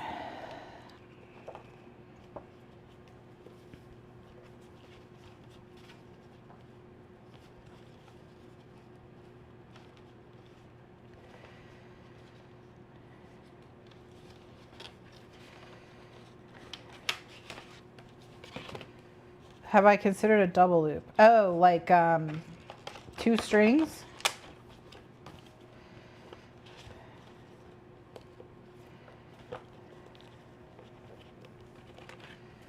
That could be interesting. I'm trying to think how to get 2 strings. Oh yeah, that's better. Okay, I don't think I like this pen loop. Yep. I just need it to be on something smaller. So I'll put it on stuff and things. Instead of the back, I'll put it in the front. Yeah, actually, no. No. Actually, no. You are going to go, there you go on that. Yes. Okay. Yeah. Nope. I like that. Okay. That's fine. Yeah, the pen loop, I think, has got to go on top. Also, the Hinomi usage guide is larger than a half sheet, so it's technically too big. So I'm going to just take it out completely because that's part of the problem. Yeah. There we go. I could use a stiffer leather too. Something a little more rigid, but I kind of think it needs to be able to fold and lay flat, you know? So I actually think a floppier leather is probably the right answer.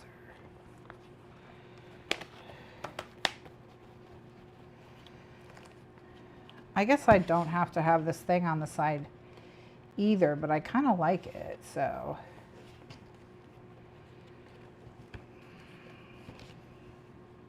Yeah, there we go. Yeah, yeah, yeah, yeah. All right, it's all good. Okay, let me curve the corners before I forget.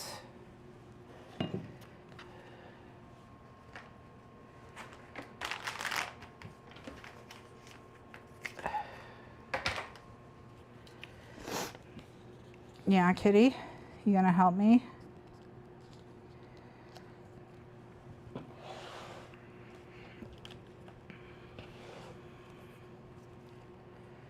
Yeah, that's true. The closure could be optional.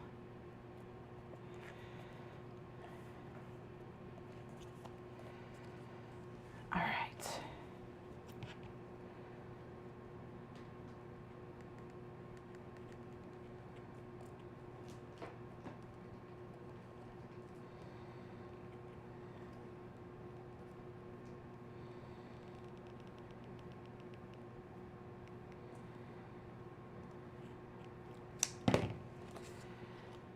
All right.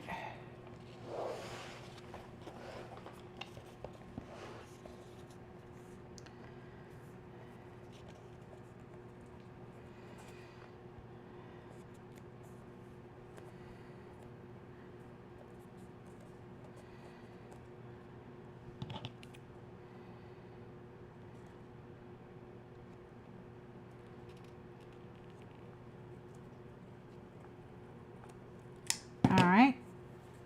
We did it. Yes.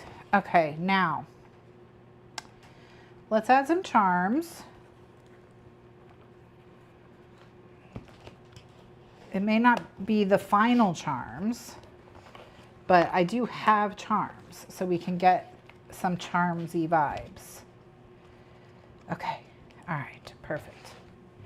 So let's add some charms. So the first thing,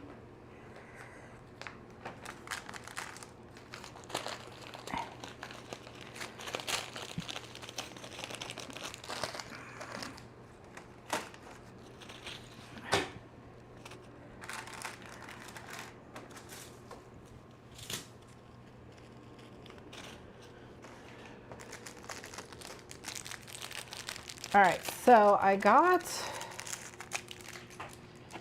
a keychain.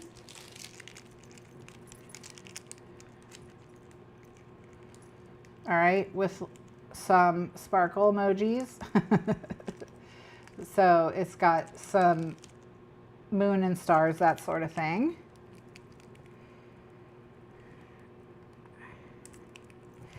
I figured I could add it around this. Yeah, these are. So, okay, let's go. I'm gonna get in here. And I have like more. I just need to get this open. There we go. I do have the hand charm. Oop, dang. I do have the hand charm. We're gonna put the hand charm on the spine.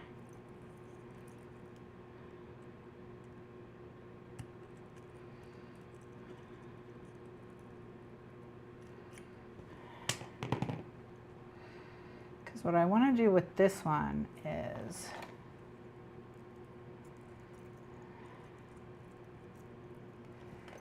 see if I can get it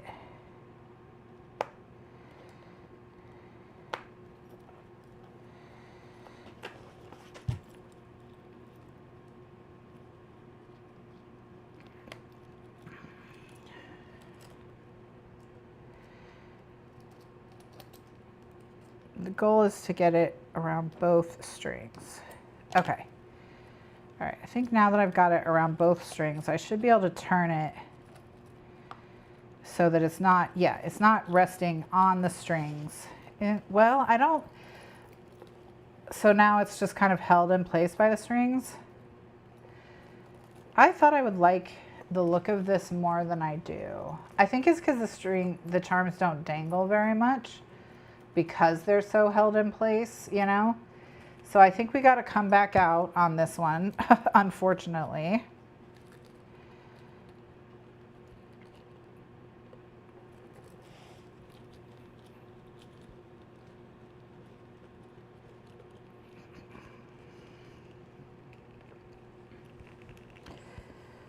but that's okay.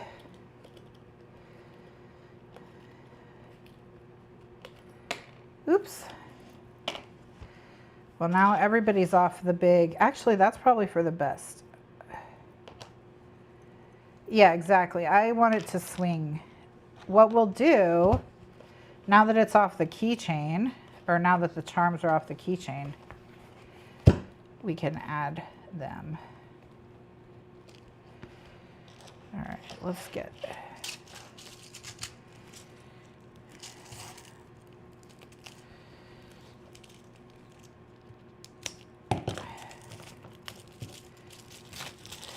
So much plastic. All right. I'm gonna grab a couple jump rings. All right, so with jump rings, they're pretty easy to bend usually if you just bend them like front to back instead of trying to pull them open like a C, if that makes sense.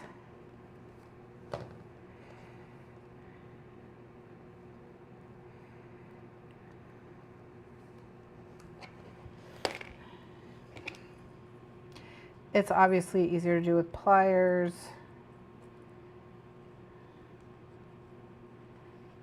I'm just hoping to not have to go get pliers.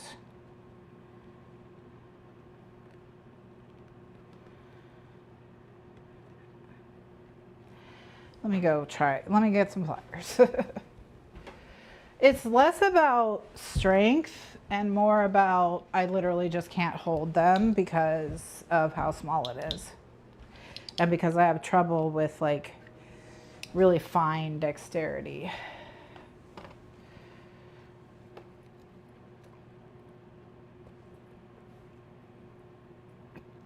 So I'll just use the tweezers on one side and the pliers on the other. And there we go. All right, so we've got the moon. All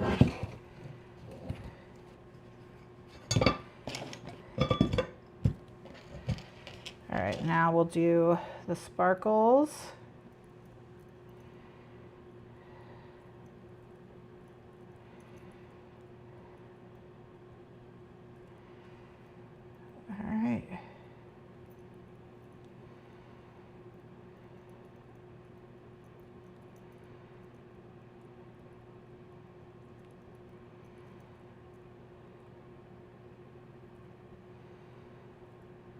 All right, I'm just finding the link that it thinks is the top, which is this one.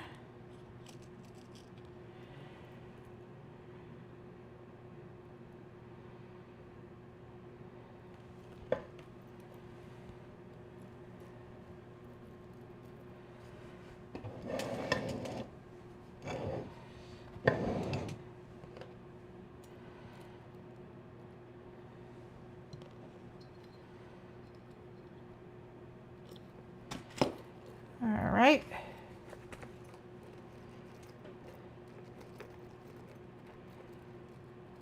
And the moon immediately got tangled. There we go. Oh, I put the moon through the wrong link. All right.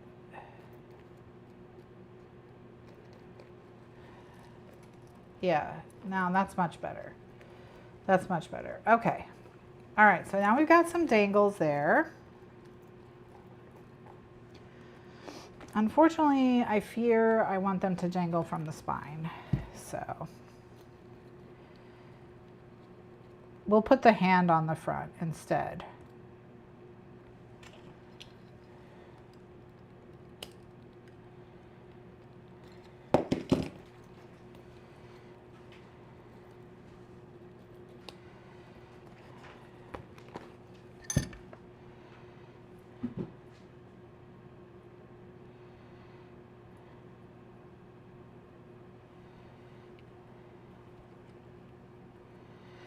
All right. Okay. I'm going to use the Moon's Own jump ring if I can get it open.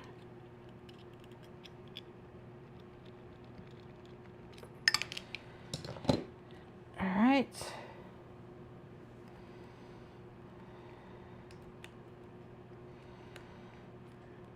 And go ahead and close it up.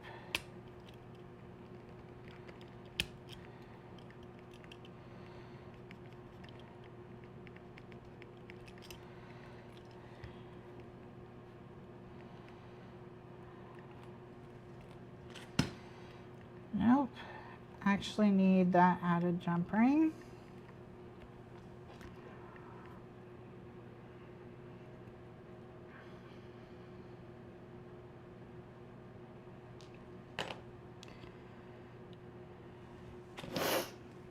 Excuse my sniffling, I don't know why I'm like allergy attacked, like getting allergy attacked all of a sudden. All right, so I've closed up the Moon's jump ring again.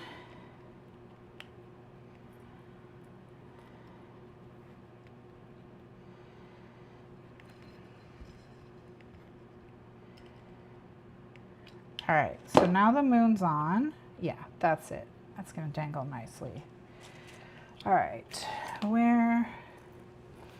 time to remove the sparkles.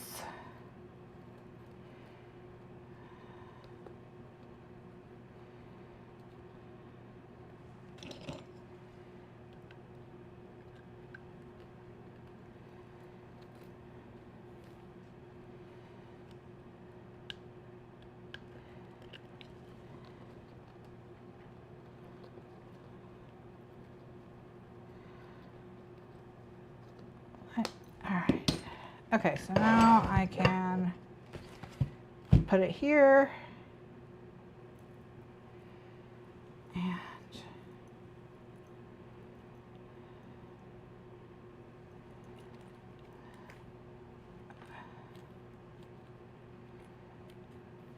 we're gonna go in like this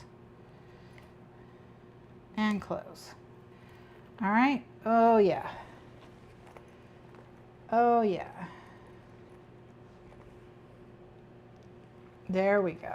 There we go. Yes, yes, yes, yes, yes. Okay. All right, so we have a little bit of a celestial theme happening. Let's see what else we've got in here. In our bag O charms that we got to see. Okay, we've got a rose, hearts, feather, starfish. We've got a fairy, keys of all kinds. We've got a charm holder that we could attach other charms to, like if we wanted to attach keys and have keys dangle. So we've got butterfly, Cthulhu, ballerina, Hamsa, owls, a couple of them, the feathers with them. Put the flamingo with them. Creepy little doll. Put her with the fairy and the ballet dancer. Angel.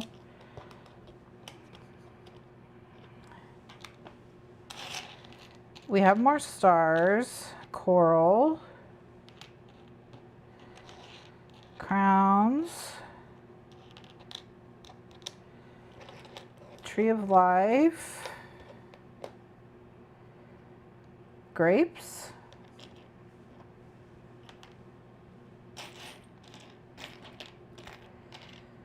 sun. We have a sun.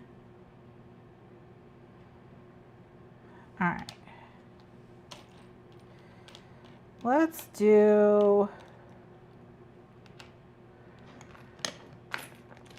Oh, let's do the sunburst. Yeah, because we've got this really nice sunburst here that I just found. So that will go, that can go with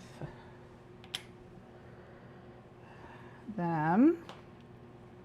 Or if we find the hanger and we hang the sunburst, we just need, what would we hang with a sunburst? I've got an acorn. I don't know if that is really saying sunburst.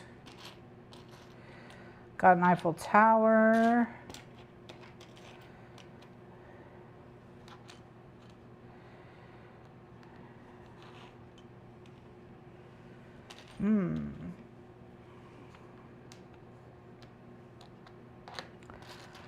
All right, well, let's, we have a moon,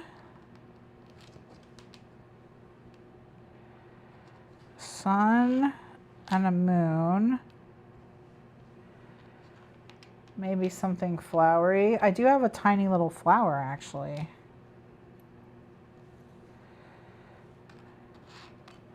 You know what I wish I had was a squirrel. Because if I had a squirrel, I would have the squirrel chasing the nut. You know, that little acorn. And I have some animals, like I have a flamingo, but I don't have a squirrel.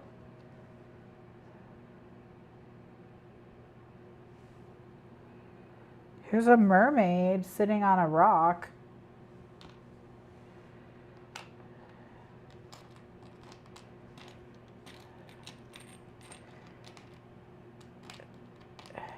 I've got a coin.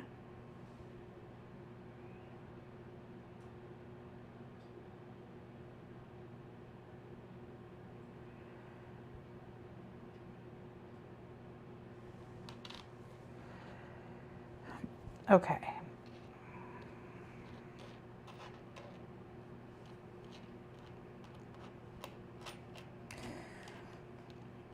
I'm just going through and making sure I don't have a little squirrel hiding.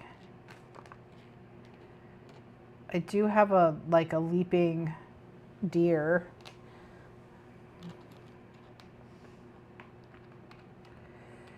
Yeah, I have a leaping deer, but no squirrel. Why would you give me an acorn, but no squirrel? Do you hate me?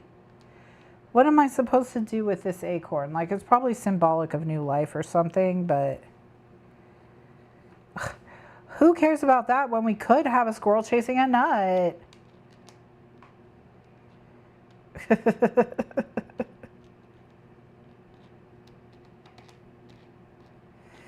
Okay, let's go look in the other box. The other box O charms.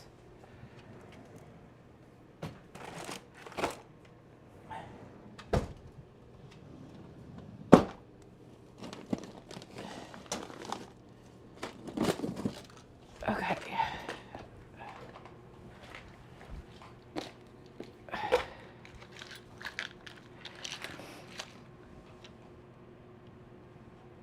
Okay, I know we want to use the hand somewhere, so let's find the hand.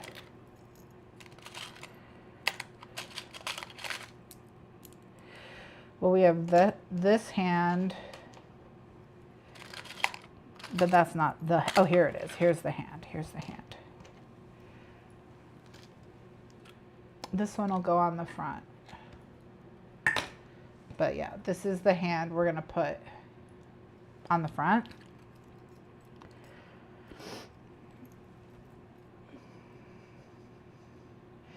We could hang something else from its loop if we wanted like a real chonky charm.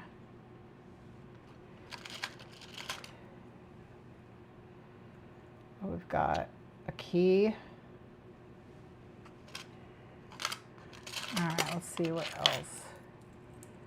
I've got feathers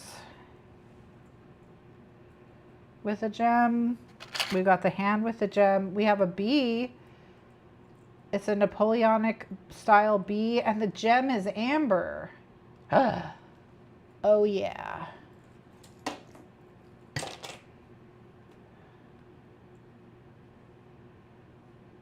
There we go.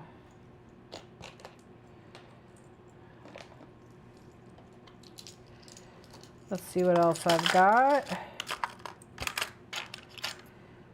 Another one with an amber gem is this swallow. But I think I like the bee better.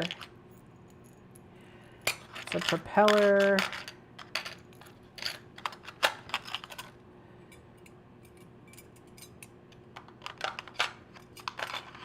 A bee and amber is very elderlings. Oh my gosh, you're so right, Jenny. You are so correct about that. Here's what we're gonna do. Okay. I have these hooks and chains like this. Let's see if we've got one long enough to connect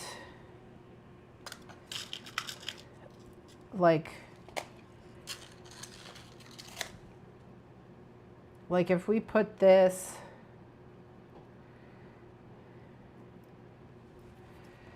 okay, what I'm trying to imagine is if I have the charm that's holding the hand over here, right? Can I make a chain that goes to the back? Well, maybe I don't need to. Maybe I should just, let's not get complicated. Okay. All right, so we've got this guy. Let's grab the bee, which is right here. All right, so we're just gonna open the bee's jump ring and close it around the hand's jump ring. So now it's connected. Okay, so now what's coming out of the bee is an arrow, which,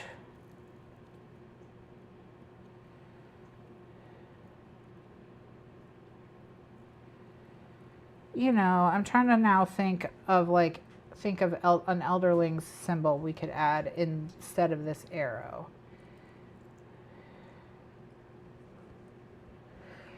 This hand is making me think of Jenny, how they're getting through the doors in the last trilogy. So that's nice.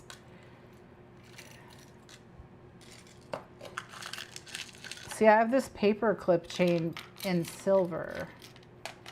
If I wanted to do something kind of like long and chainy, I could.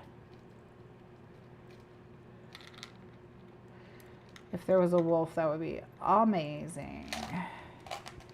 Oh, there's the leaping deer. There is a buck. There is a buck.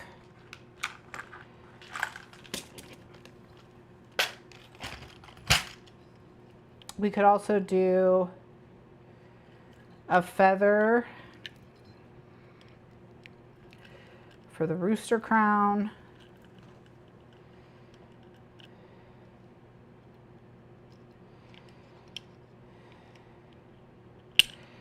Ooh, this jump ring is super tight. I'm not gonna mess around with it. Okay, so here's the buck.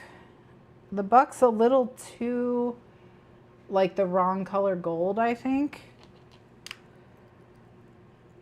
But let me think.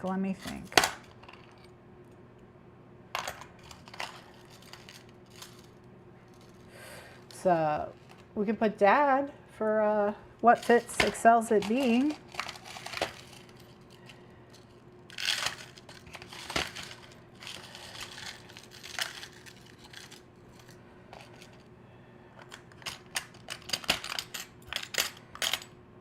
All right, keys.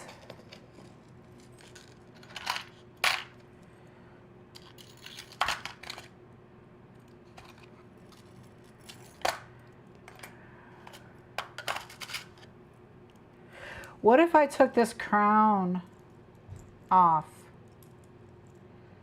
of this one and replaced the arrow?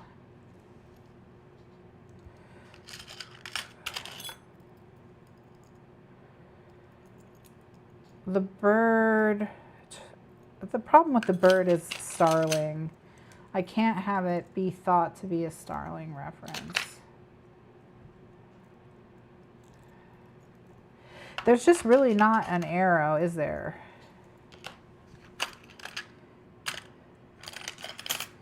in the elderlings, I mean.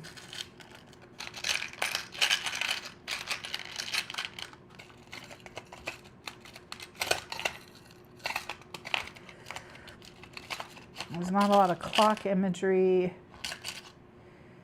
There's not a lot of gear imagery. I've got a tag that says imagine, and I've got a tag that says believe. I don't think Fitz would vibe with either of those.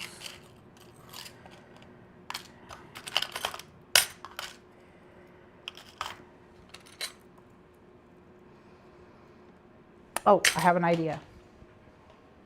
I also have these charms in silver. Maybe the deer in the silver will make more sense. Like, will look better than the deer in the gold.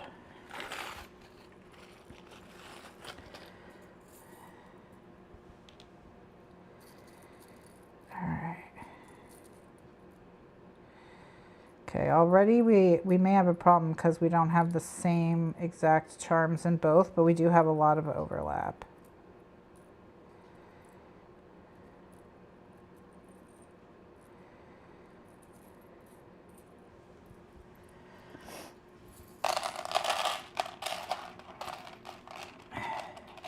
Looking. All right, where did I put the bet? Oh, here it is.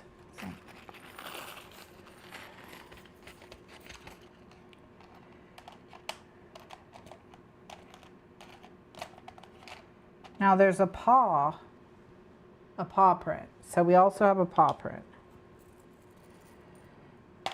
We have a ship's wheel as well, if we want to do a reference to the second trilogy.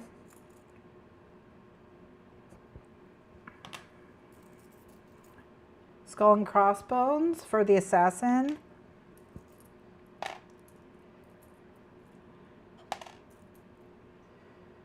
Wouldn't it be amazing if there was just like a random wolf in here?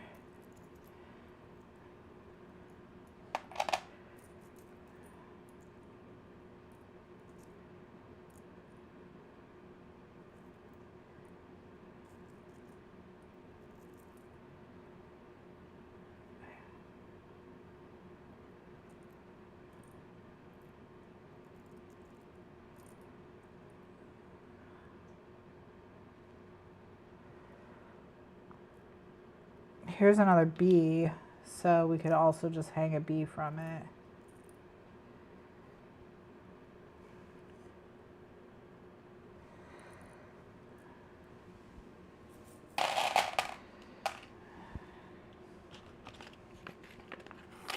All right, come on, wolf.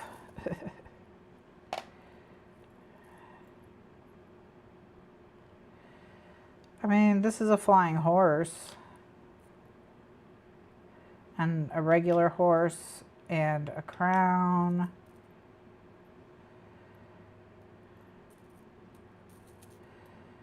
Coin. The musical notes too, even.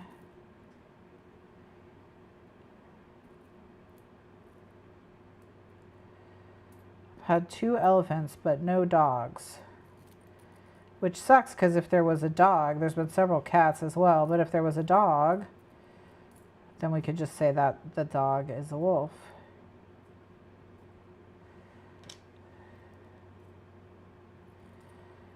All right, here we go. Okay, so here's the options. In the silver, we have big skull and crossbones and or one where the skull's more prominent and one where the crossbone's more prominent.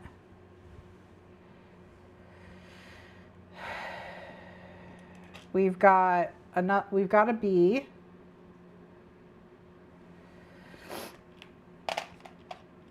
We've got a crown. We do have horses.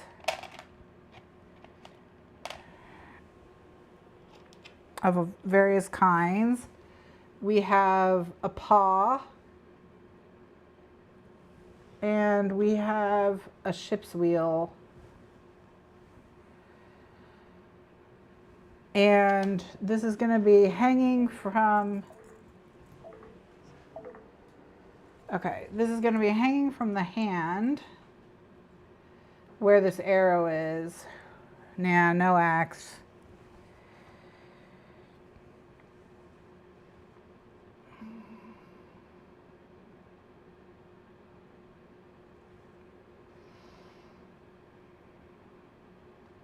I think the ship wheel is probably the way to go. I think the ship wheel. Of all of them, if the paw looked nicer, I would go with the paw, but the paw, I don't love the paw. So let's go with the ship's wheel. All right. Now,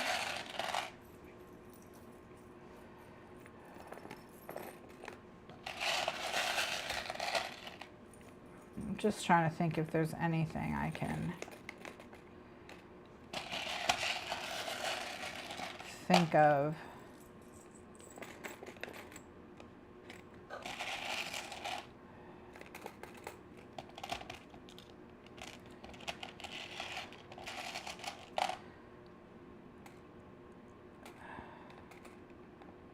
Try to think of anything in my house that would have like a wolf or dog metal charm on it that I could like harvest. This is one, it's why it's too bad that I don't collect bookish stuff.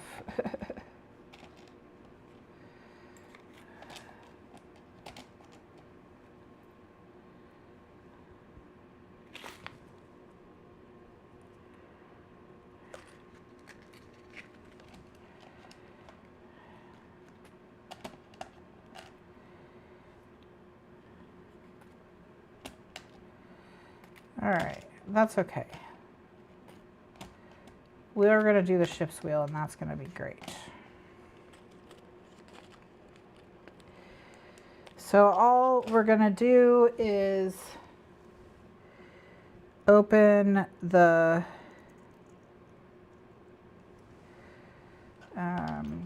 loop on this.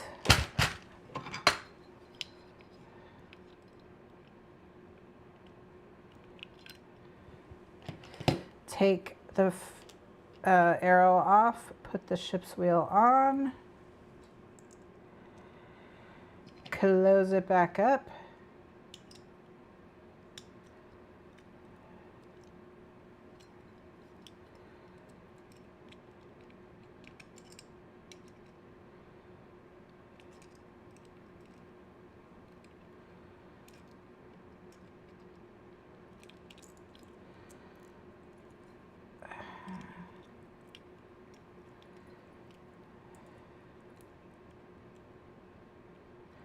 All right, and now it's a ship's wheel.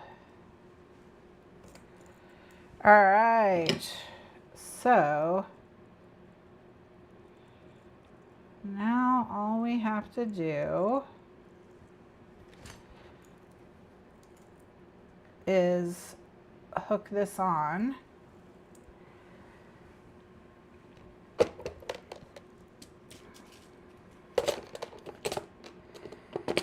Just gonna grab the biggest loop here.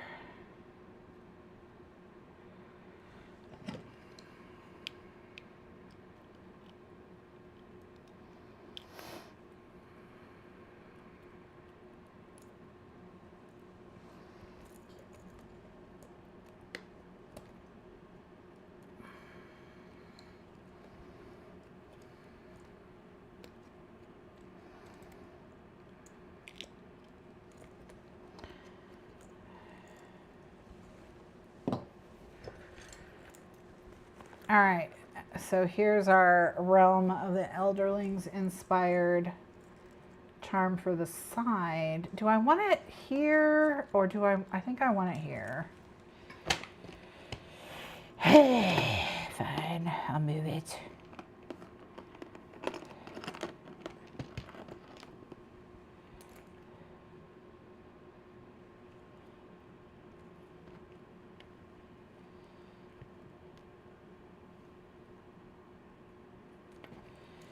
Yes, that's better. That's much better. All right.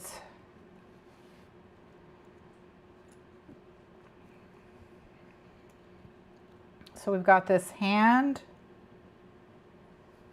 We've got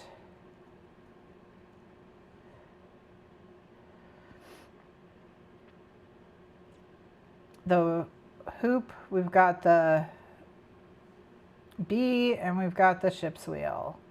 The amber stone. And then over here we've got the stars and the moon and stuff. I'm gonna mute and put up the BRB screen.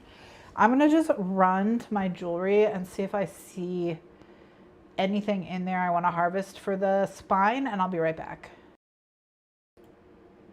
Okay, look what I found. Does this make you think of Burrich's earring? It even has like a net. It even has like a net design on it. Do you see?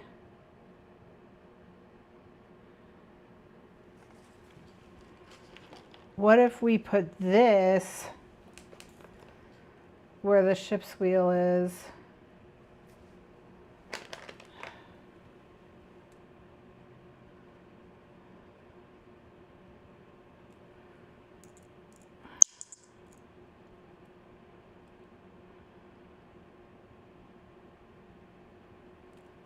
Because the earring,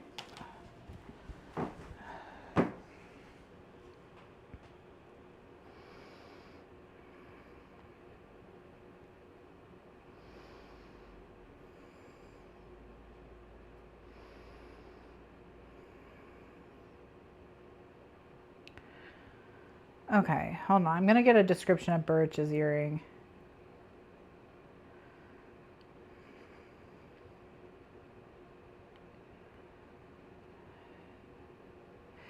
It says it's a silver net with a blue stone.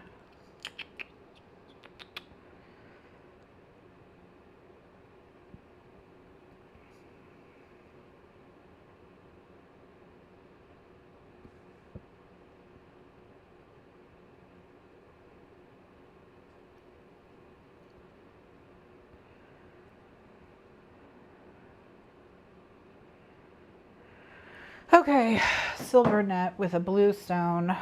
So, okay. Well, maybe we'll just leave it. So we just want something for the side here.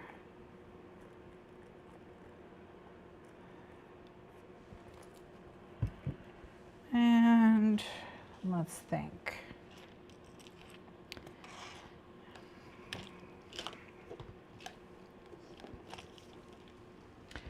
I may just leave it because we're going to change all this stuff anyway once the actual charms come in. So I'm stressing myself out for something that's like only has to last through the end of December. So perhaps I will calm down and not worry about it so much. Go figure.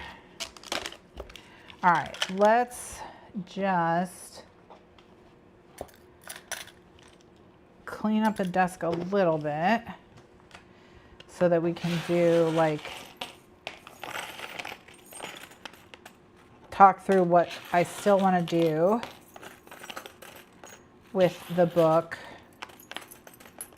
But so far, I think we're in good shape. All right.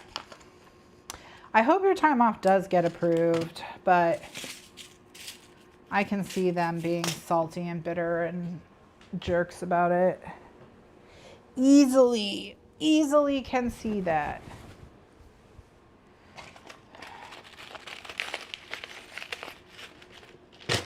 All right. Template pieces. Stay with the other template pieces.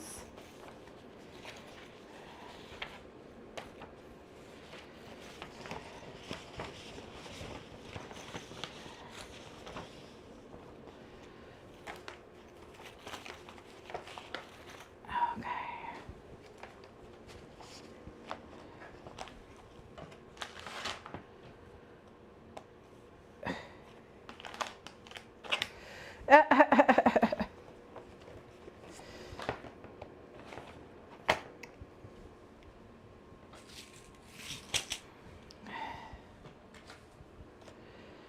right, so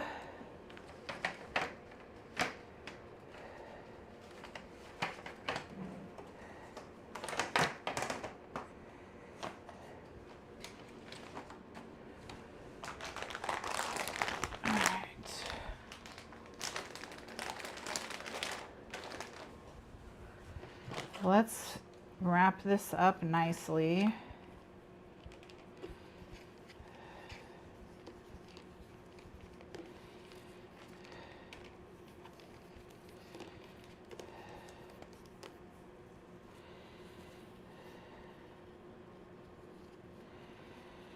All right.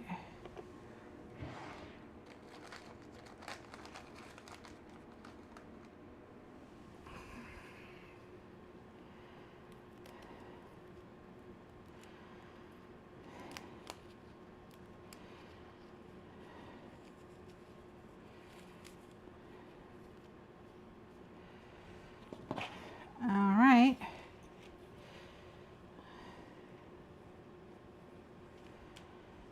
And the yellow is already tangled. Great. Okay.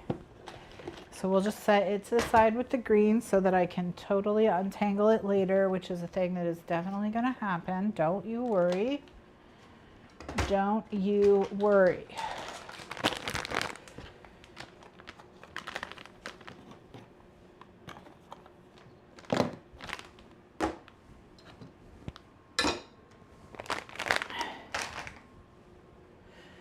All right.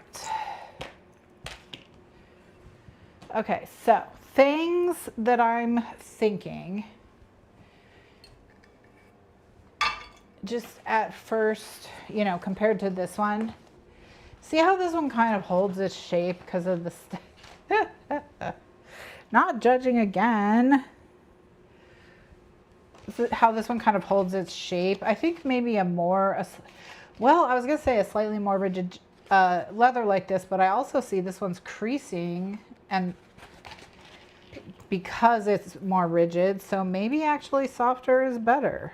And I'm not considering all the potentialities. I think this side piece could be wider, just a little.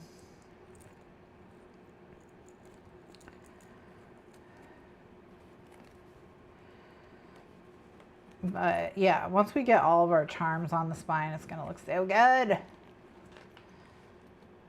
Yeah, maybe a little stiffer, the leather. I don't know.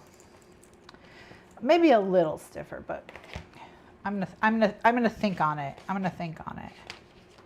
But yeah, see, like we have that.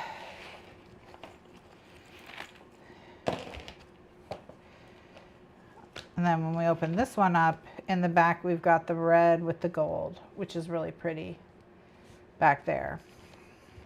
And then this folder I'm eventually going to cover with paper so that it, like, you know, coordinates with the yellow.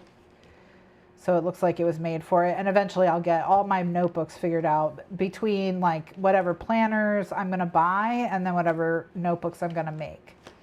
And then the pen loop on the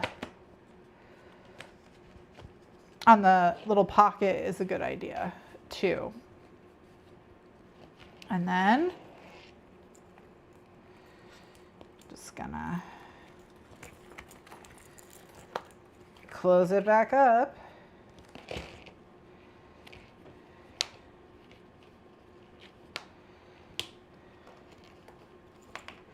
I think you are gonna have to get moved back to the other side because you keep trying to, like, go all the way to the spine. So you're gonna have to get moved because you're not behaving over there.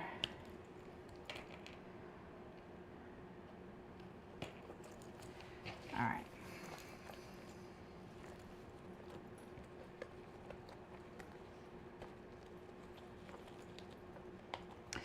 Yeah, I think this is maybe 1 more inch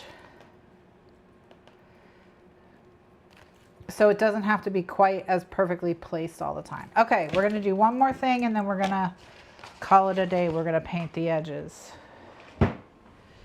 Okay, let me introduce you to leather paint.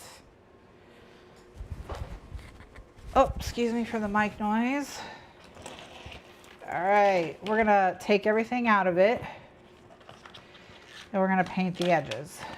Now, when you get leather like a purse or something like that, you ever notice how it has black usually or some color painted on the what would be the raw visible edges? And that is to help just like waterproof the leather and such.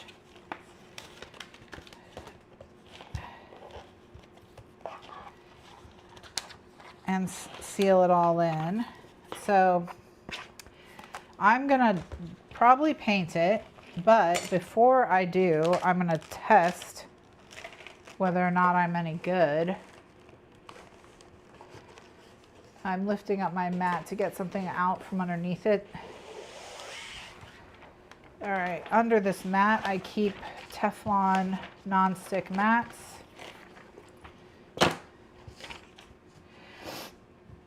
Mustard, leather paint.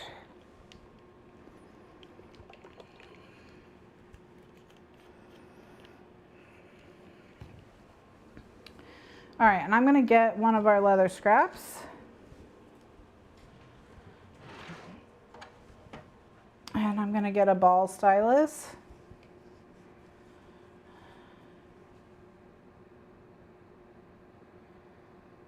And I'm gonna just put it on with the ball stylus.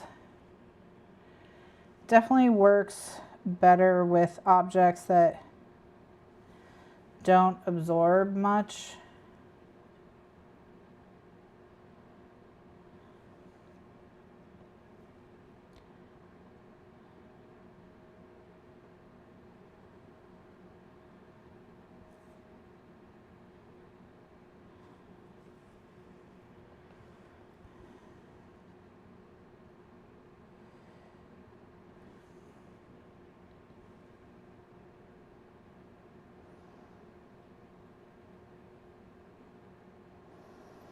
Oh yeah, this is gonna work nicely, I think, actually.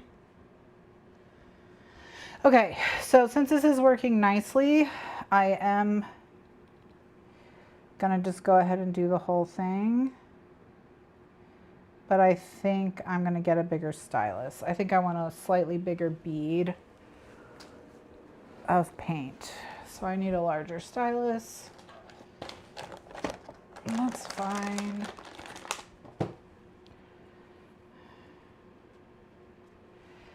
I have larger styluses.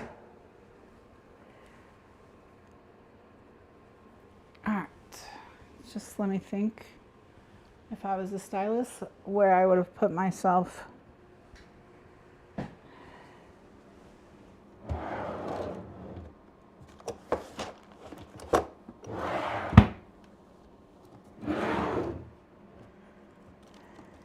Aha.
you're kind of almost just putting a bead of paint on it and then just rolling the paint along the edge.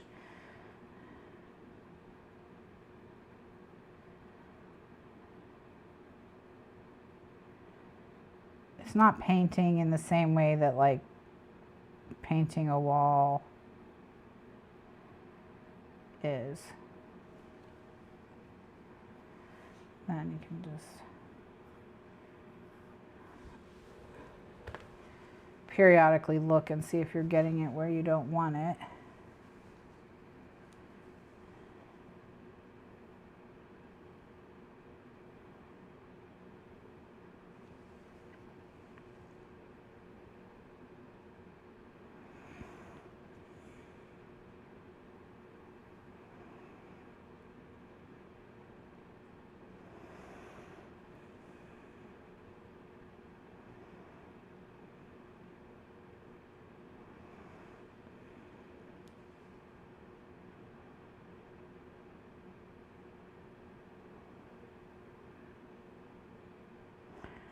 All right.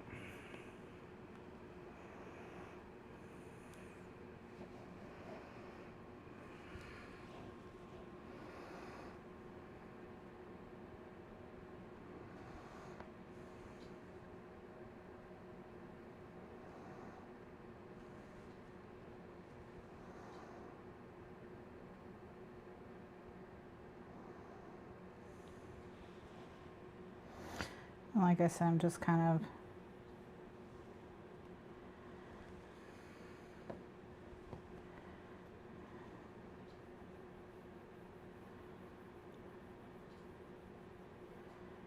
periodically just kind of run on the front of the piece just to make sure I'm not getting paint where I don't want it.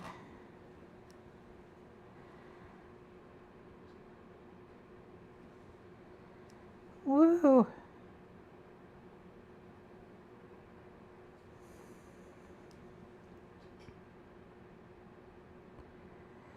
All right, and then for Silent Hill, thinking about like 3-ish hours from now, maybe around like 10:30 Eastern time,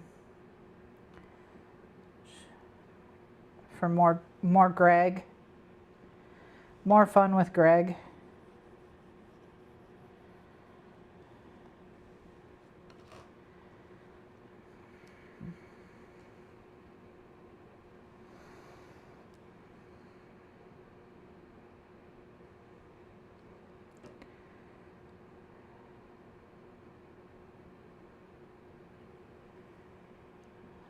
Yeah, we're gonna make it extra scary.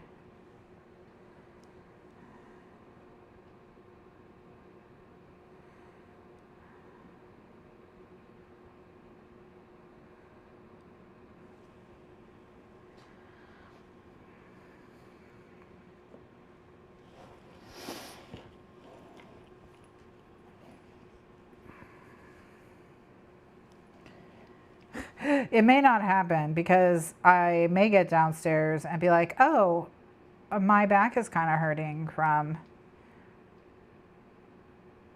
all the crafting and being hunched over. So we may not do it. But if we do it, it'll be sometime probably between 10 and 11.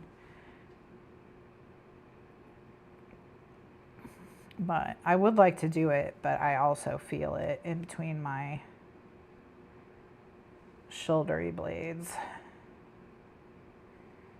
So we shall see.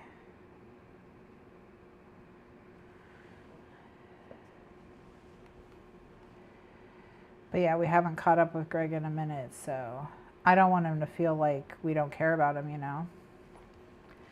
He's already spicy enough.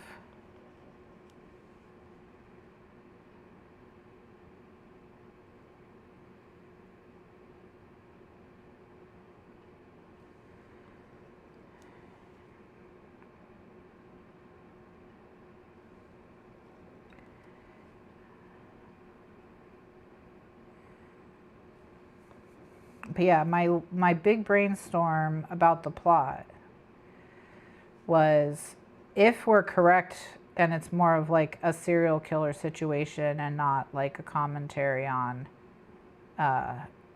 you know, overpressuring students and depression and things like that, and it not being, then it could be that Fox Mask is the killer and he has us, and that's why we're in that other realm, and like why we're in such a scary situation is because he's got us in the realm.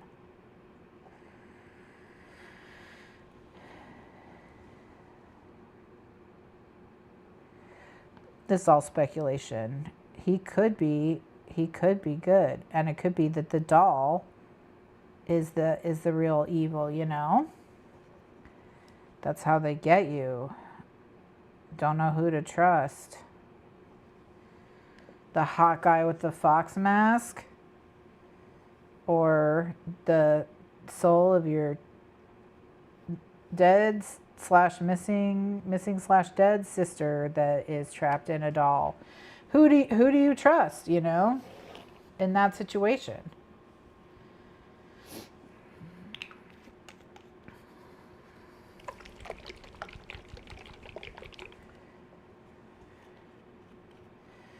All right, we're almost done painting the edges, and even though it is annoying, it is worth doing.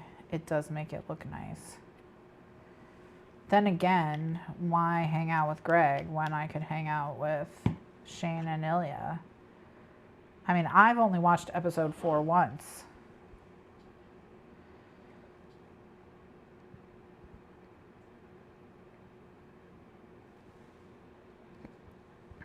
When you put it like that, it's definitely the doll that exactly. Because is the doll hot? Is the doll a cutie? I don't think so.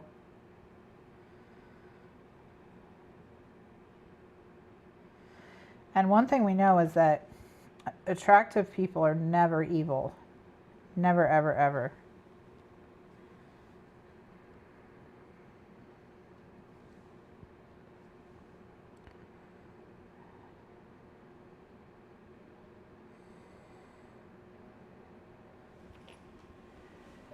Trust no one. That's probably the real answer. That doll always just staring at us. In it together. Oh my gosh. If Fox Mask and Doll Spirit are in it together, we're doomed.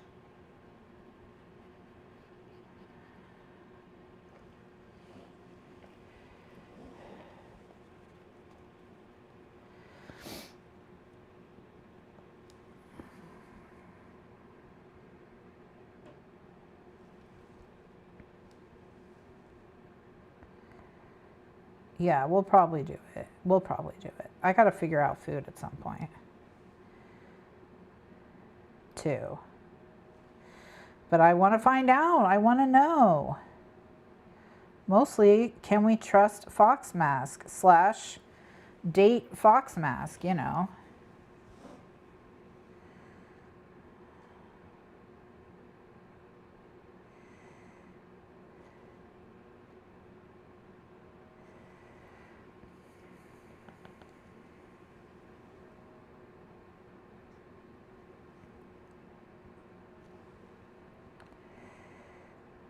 Aaron's gonna marry a tech billionaire.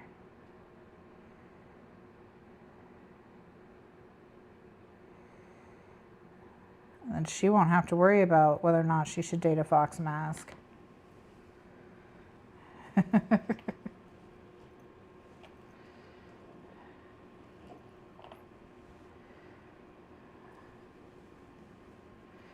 The Date Everything team should do a Horror Monster Date Everything. That would be hilarious. Yes, like you get a new, you inherit somebody's gothic mansion, and everything in it is scary. For the monster girls.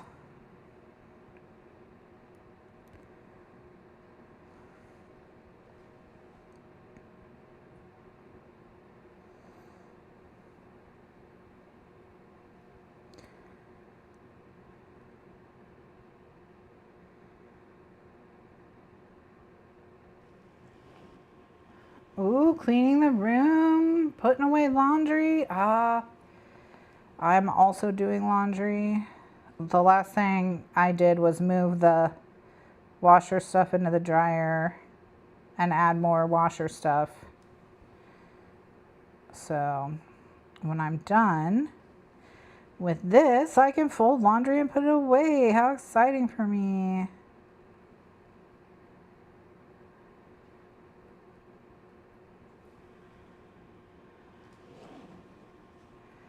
Yeah, there you go. In Escape the Castle element, a certain percentage of monsters have to be in love with you or you fail the game.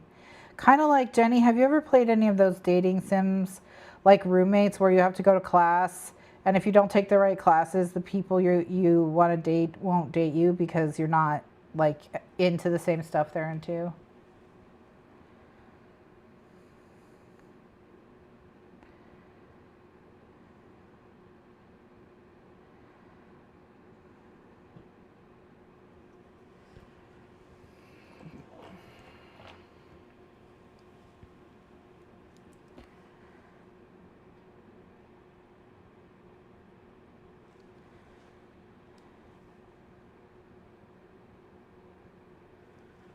Oh, okay, so I think like Roommates on Steam is one of them. And basically, like, you're a college student and you know, you have your new dorm assignment and you can date the people in your dorm, but you have to, like, get the right after school job and take the right classes for them to like you. Goodreads vlog. Maybe we're all doing that instead of Silent Hill.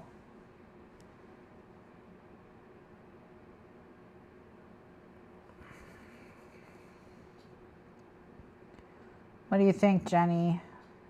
Kayla vlog, Silent Hill. What are the vibes? Can Foxmask compete with Goodreads?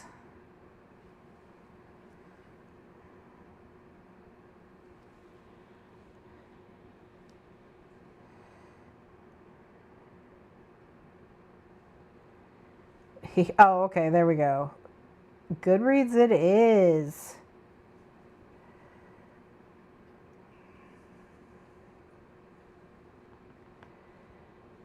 Asking me to pick your favorite child.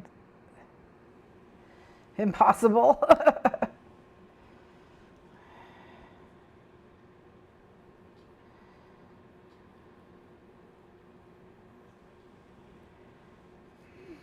When I run the wipe, I'm wiping just the Goodreads today, Silent Hill tomorrow. There we go. That's true. We can do Silent Hill tomorrow.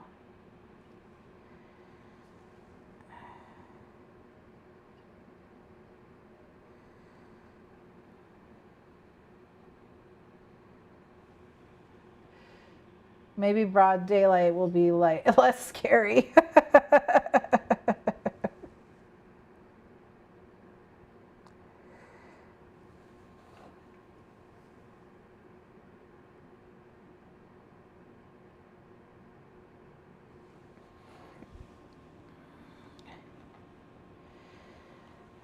Yeah, maybe Greg's like a Monday guy, you know?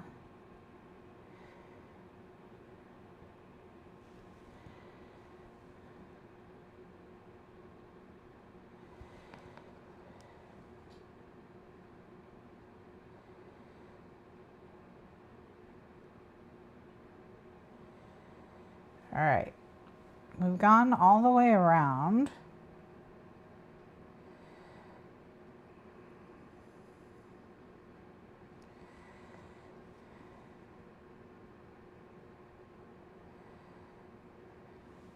Right?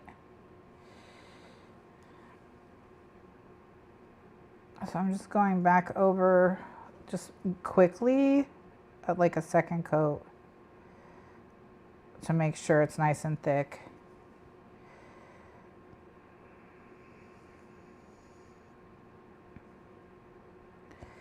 And I didn't miss any spots.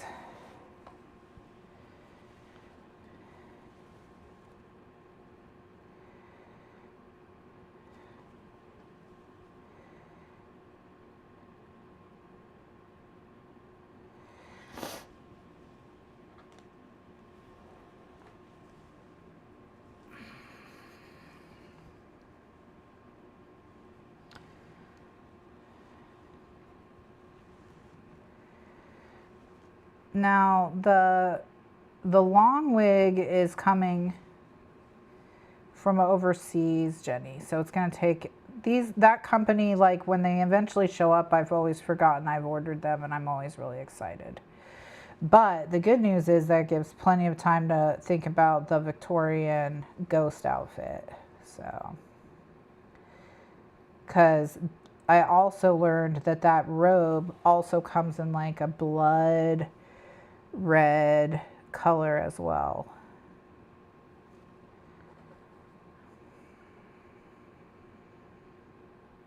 And black. It also comes in black.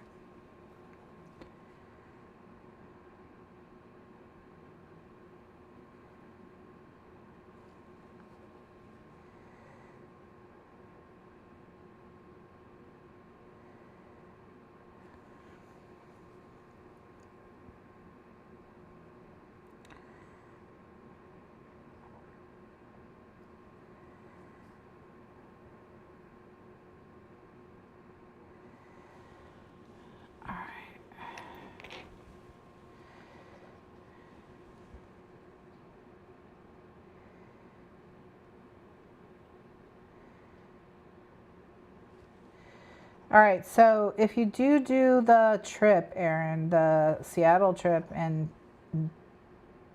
are you then for the holidays, are you gonna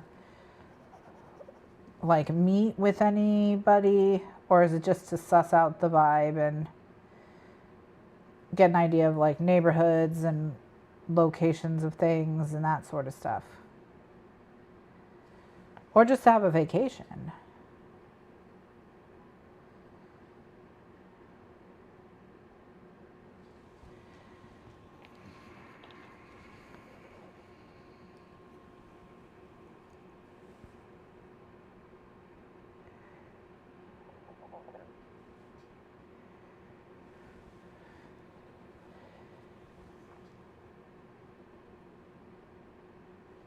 I hope so, Jenny. I hope the wig is gonna, the whole getup, I'm gonna wait until I have the whole thing to debut it.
Ooh, smart, smart, smart.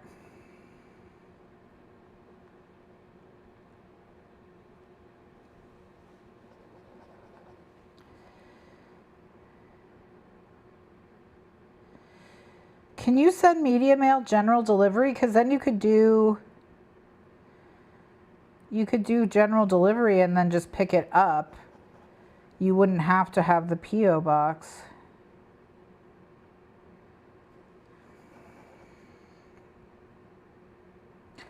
Although you would need storage if you want to.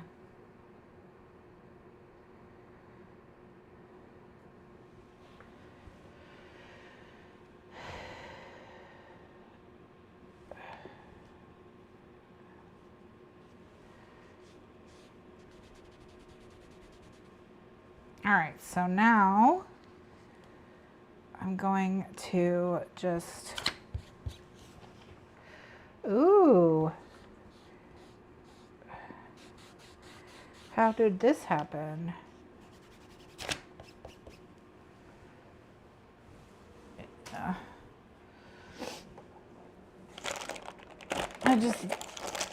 I know there's like a lot of like media mail limitations because they don't want people to.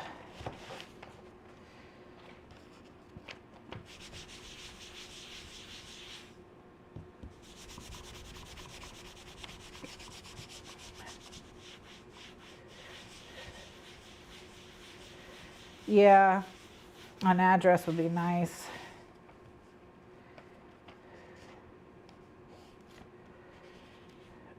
Yes, apartment tours.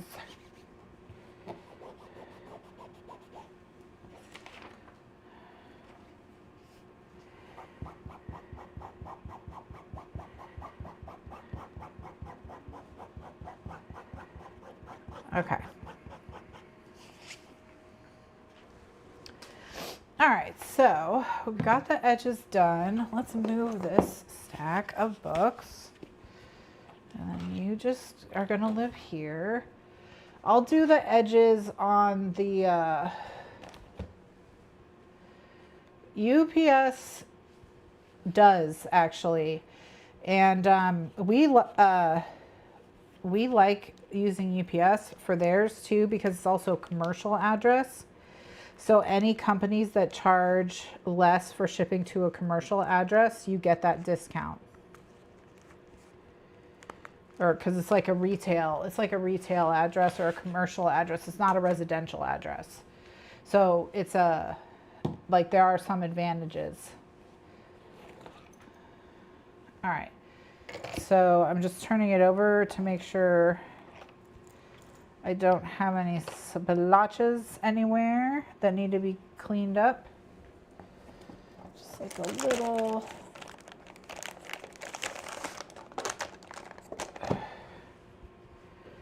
Maybe a little bit right here.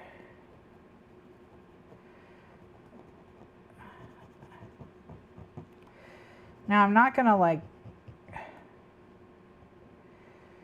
go crazy trying to keep this clean because that's kind of defeats the point, you know, like part of what's cool about them is the way that they naturally patina, but I am gonna clean up like paint smears.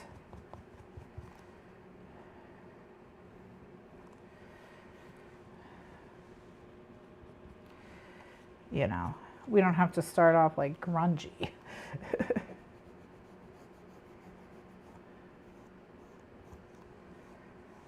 All right.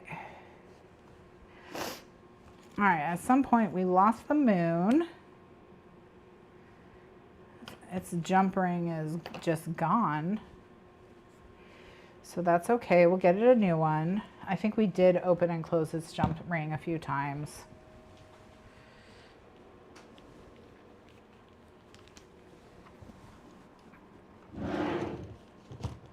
All right. So let's get the jump rings.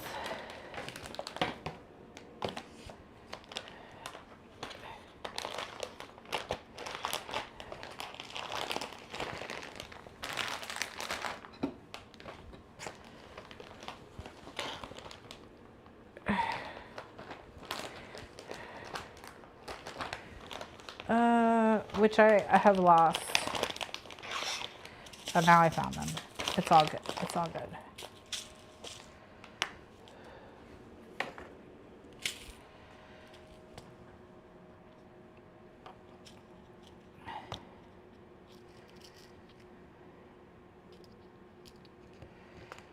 But yeah, UPS ones are nice because they are real street addresses. And so you also don't run into the, we don't ship to P.O. boxes. Mm.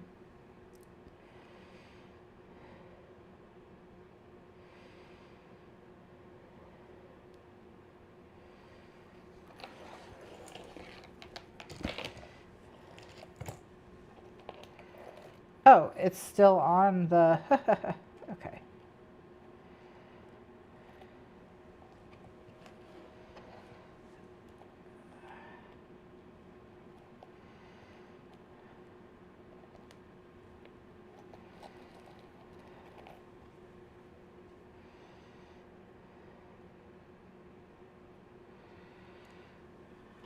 All right, moon's back on. All right, so it's just gonna, you know, rest here while it dries. And then once the main one is dry, I'll come back and do this other one.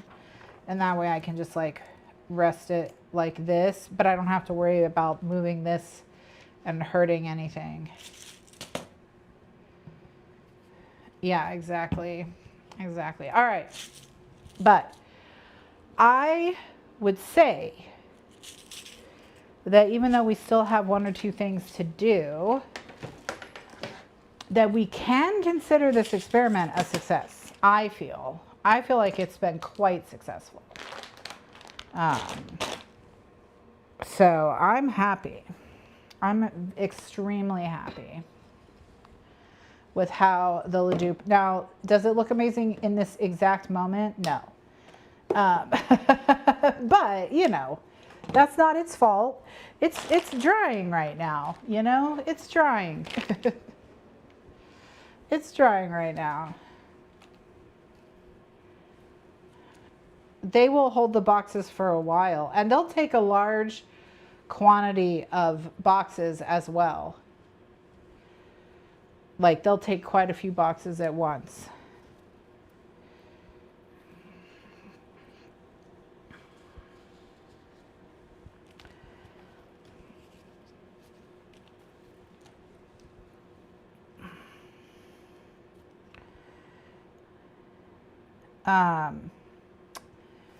A plus. Oh my God, I love an A plus. I love an A plus. I love A pluses.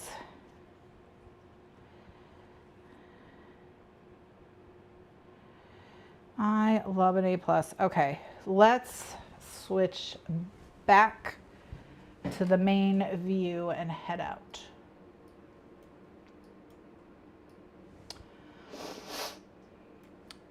Let's switch back to the main view. How do I do that? Oh, here I am. Here I am. Welcome back. Or I guess you all have been here the whole time. Welcome back to my face, I guess. Welcome back to my face. Just detangling the yellow thread. So I'm gonna go figure out dinner. We're all gonna go watch Kayla's vlog, see the Goodreads situation, and then tomorrow night we'll get scared by Greg. Oh, the yellow's detangled already. Look at me go. Look at me go. Okay, so we did it. We can make Dupes. So far, I like this one. I may order a stiffer piece of leather and see what my thoughts are on that. And then I'll also see how this one is holding up over time and things like that. But with this particular piece of leather. However, I will say that I think it worked great, actually. I don't think that there were a lot of problems. Really only the eyelets were annoying. And then of course, once I have the charms that I ordered, like instead of the backup charms, that'll be, oh, the camera's gonna follow me down. Follow me down to the ground, huh? Are you gonna follow me? Yeah. Yeah, that's right. You're a stalker. But yeah, I'm so happy with how it turned out. What's crazy is I didn't know what a Louise Carmen planner was when Erin first sent me the stuff about them. So literally this is like an inherited passion project. Like this is like a passion project via transference or whatever, because it wasn't like, it didn't follow me this time. Oh, because I said it would. So it was like, just kidding. I do what I want. I don't have to do what you say.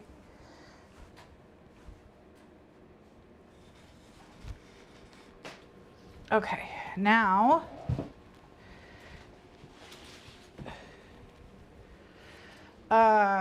yeah, so I'm so devious. It's true. It's true. Very much deviousness. So, yeah. All right, so I'm just gonna detangle this olive thread, and then I'm gonna have dinner and watch Kayla's video. Thank you so much to everyone who has joined me for all the phases of this project, because we've been working on it for a while here and there. But I feel like we are definitely in the stage where things are workable. I think the camera is sentient. Because it seems to have a sense of humor, you know, and it seems to have a sense of like production value, you know, like it's hard to describe, but like there's some timing of the things that I just feel like it knows what it's doing, you know, it's in on the joke.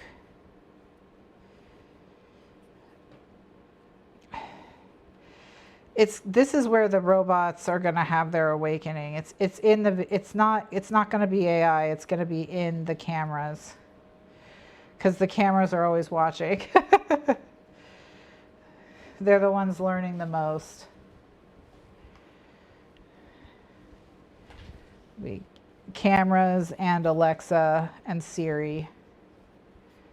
Alexa and Siri will be the generals, the leaders of the pack. All right, but in terms of plannery content, we do, or at least I want to do like a few kind of brainstorming sessions for like all the different stuff I want to do next year, and like what kind of planners or workbooks or notebooks I might want for it, like for the D&D stuff, if we're and the solo journaling, like RPG stuff, because I just learned about that recently, and like just making my own D&D character for life and that kind of stuff. So all of that stuff is like very intriguing to me. So I'm just trying to think of like all the different stuff that I might want in order to make these, so I can kind of make the custom sheets. Because like I found some pages, for example, I found some digital design pages on Etsy that look like kind of like a spooky spell book. So like a Necronomicon or something like that, you know, like they just look like this is where you've been writing. What are you? Oh, grimoire. That's what it is. They look like a grimoire, like a witch's grimoire, and they have like a dozen page designs in there. And one thing I was thinking that would be really cool would be like if I printed, like if I did a digital design that was those pages and there were like a couple blank areas on each page for you to write in. So it would still have like the look of like a grimoire or potion book or whatever, and it would have like the botanical drawings and the potion instructions and things like that, but I could put like a blank parchment area on each page where I could write in, you know, my handwriting with a pen, and it would look like I was adding to the spells or whatever over the years, you know what I mean? So that's one idea I have for something I want to do as a notebook, because I think for like, well, I don't want to say too much, but I am working on something vampire related at the moment. And so I kind of want to do a vampire related solo leveling type of thing.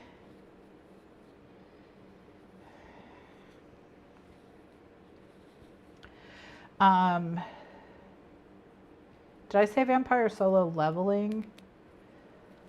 solo journaling, whatever. So I'm kind of drawn to vampires at the moment. So I also was thinking maybe I want to make like a diary of a vampire type thing. And now the green is done. So see, I really did it. They're detangled. It happened. I promise. So now it's safe to go. Like a vampire, yeah, like a personal vampire progression fantasy journal where like I'm the vampire. But like, you know, like using that as a way to kind of gamify some things. Like that's kind of one of the ones that I want to do. So like I have a lot of various thoughts about notebooks happening right now, and various thoughts about like really creative ways to use notebooks, more so than like planning, but because like one of the things I'm gonna work on I don't even know why I can't do anything with these particular. Yeah, well when you sent me 1,000-Year-Old Vampire, I was like, oh, well, Erin and I are thinking like in very similar lines already. It was immediately what I thought. So, because like that one's pretty perfect for like kind of already what I was thinking about like the vampire stuff. So, yeah. So I want to do, like I said, I want to do this vampire stuff. I want to do this witch's grimoire stuff. Like I want one that looks like a witch's grimoire. Like, and when I say it looks like a witch's grimoire, hold on, let me just grab. So it'll be like this, right? It'll be a notebook like this. But I want to design the front cover so that the front cover still looks like a witch's grimoire, right? And then inside, you know, it'll be small, but like, you know, I'm imagining like one side is like very distressed. Maybe there's like a botanical drawing or like a skull or a potion bottle or whatever. And then the other side, the edges will be distressed. Oh, now okay. Yeah. Yeah. Now you're doing it. Okay. And so I'm imagining like the other side. How am I gonna? Yeah, here we. Just cover my face. It's easier. So like, what the? See, this is what I mean when I say that I think it's sentient, because now it's like trying to outsmart me. So, but yeah, one side of the page would be like the edges would be distressed. Maybe some of the art from the other side would like flow onto it, but it would be mostly empty so that you could write in the empty space. And then, yeah, I figure if I just did like maybe 6 to 12 different designs like that, and then just repeated them, that would make a really sick book as well, for like just even a notebook like this. And that could be for my vampire diary or whatever, or whatever I wanted to use it for. So that's kind of what I want to do. Like I want to like kind of play around with the journaling and have it be pretty like fantastical and that sort of thing. So oh yeah, okay, now you're doing, yeah. Wow. But also I think I might be more of a reader. And what is with the in and out? Just pick a Zoom. I also have a feeling I'm going to be more of a reader in 2026 again. Like I feel like right now I'm reading nothing, okay? But recently I thought about reading a book that was like a real book, and I almost did it. And so I feel like that's progress from where I was. Sorry. So anyway, that's certainly progress from where I was, like, you know, 6 months ago or whatever. So that might happen. Like, it's still on the table that I do our fantasy bingo, because I have till April 1st, you know, and there's a part of me that's like, I could do it. I can read it. Okay. You know, I could read again. I could read. Here, what if you just like sit? There you go. Just sit right there. Yeah, you got it. Exactly. Once I figured out my, yeah. So like, um, once I know like exactly what I want to do with the vampire or the witch or whatever, like exactly, I want to make journals that fit their vibe. Exactly. Yeah. I think blank ones will be good too. Yeah. And I just did a, we got it. We can do it. We can still do it. We have time. I mean, sure, you're moving across the country and starting a new job in a new store or whatever, but I mean, you know, we can do it. We can do it. I believe in us. I believe in us. So, anyway, okay.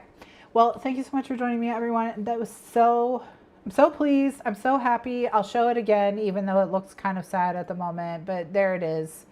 It looks good. It looks cute. Once the edges are dry, it's going to look amazing. So super pleased with it. Very happy. So the next stream will be back with Greg. Next stream will be back with Greg. I'll make sure we're back with Greg. Maybe she's a witch that was turned by a vamp. Interesting. That could be good. That could be good. That's an enemies to lovers, you know. That's an enemies to lovers setup. So yeah, we're gonna figure it out. We're gonna do it, and I want it to feel like, how do I want to say this? I want it to feel like yes, a lot of this is going to be happening because it's a new year or whatever, but I also want it to feel like this is like an ongoing thing, like once a quarter, changing like the notebooks, changing the characters, changing the quests.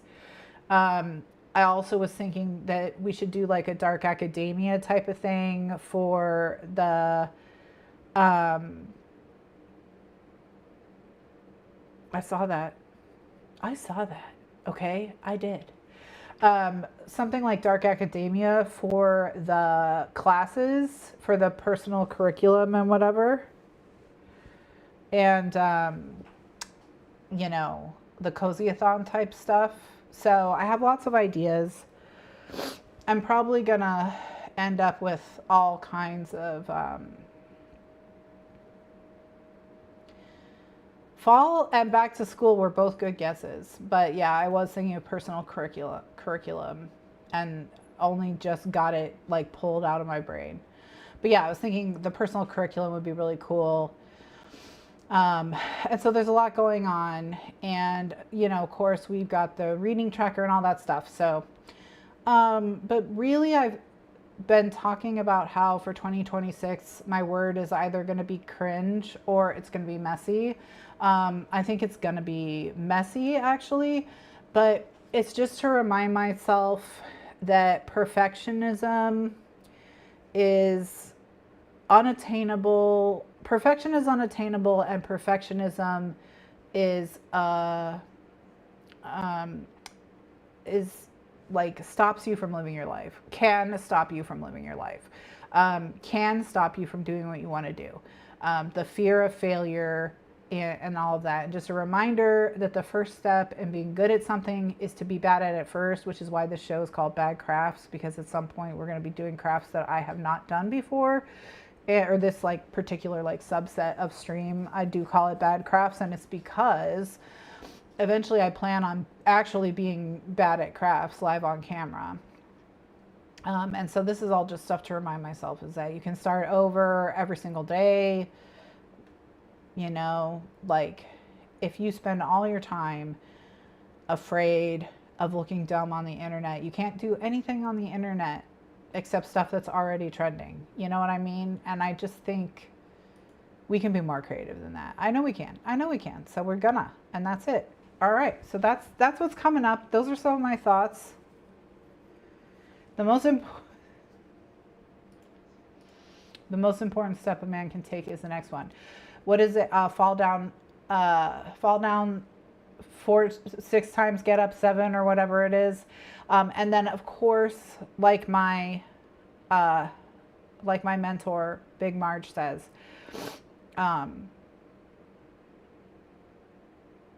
you know, fail again, fail harder. That's what she says. Fail again, fail harder.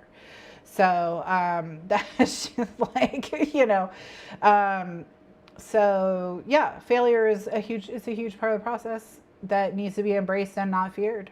So those are the vibes. I'm going to try and maintain these vibes so that I have fewer mentee bees. I think it's possible I will have fewer mentee bees if I maintain these vibes. So we'll see. But yeah, I just want to have fun. You know, life's short. Let's have a good time. That's the plan. So we're just going to get together and do stuff. You know, we're going to condition our journals. We're going to clean our bathrooms. We're going to do our hair. We're going to just get together and do stuff. And it's going to be fun. So thanks so much for joining me. Enjoy Kayla's vlog. Everyone have a wonderful dinner. And I will see you for more fun with Greg tomorrow. Bye.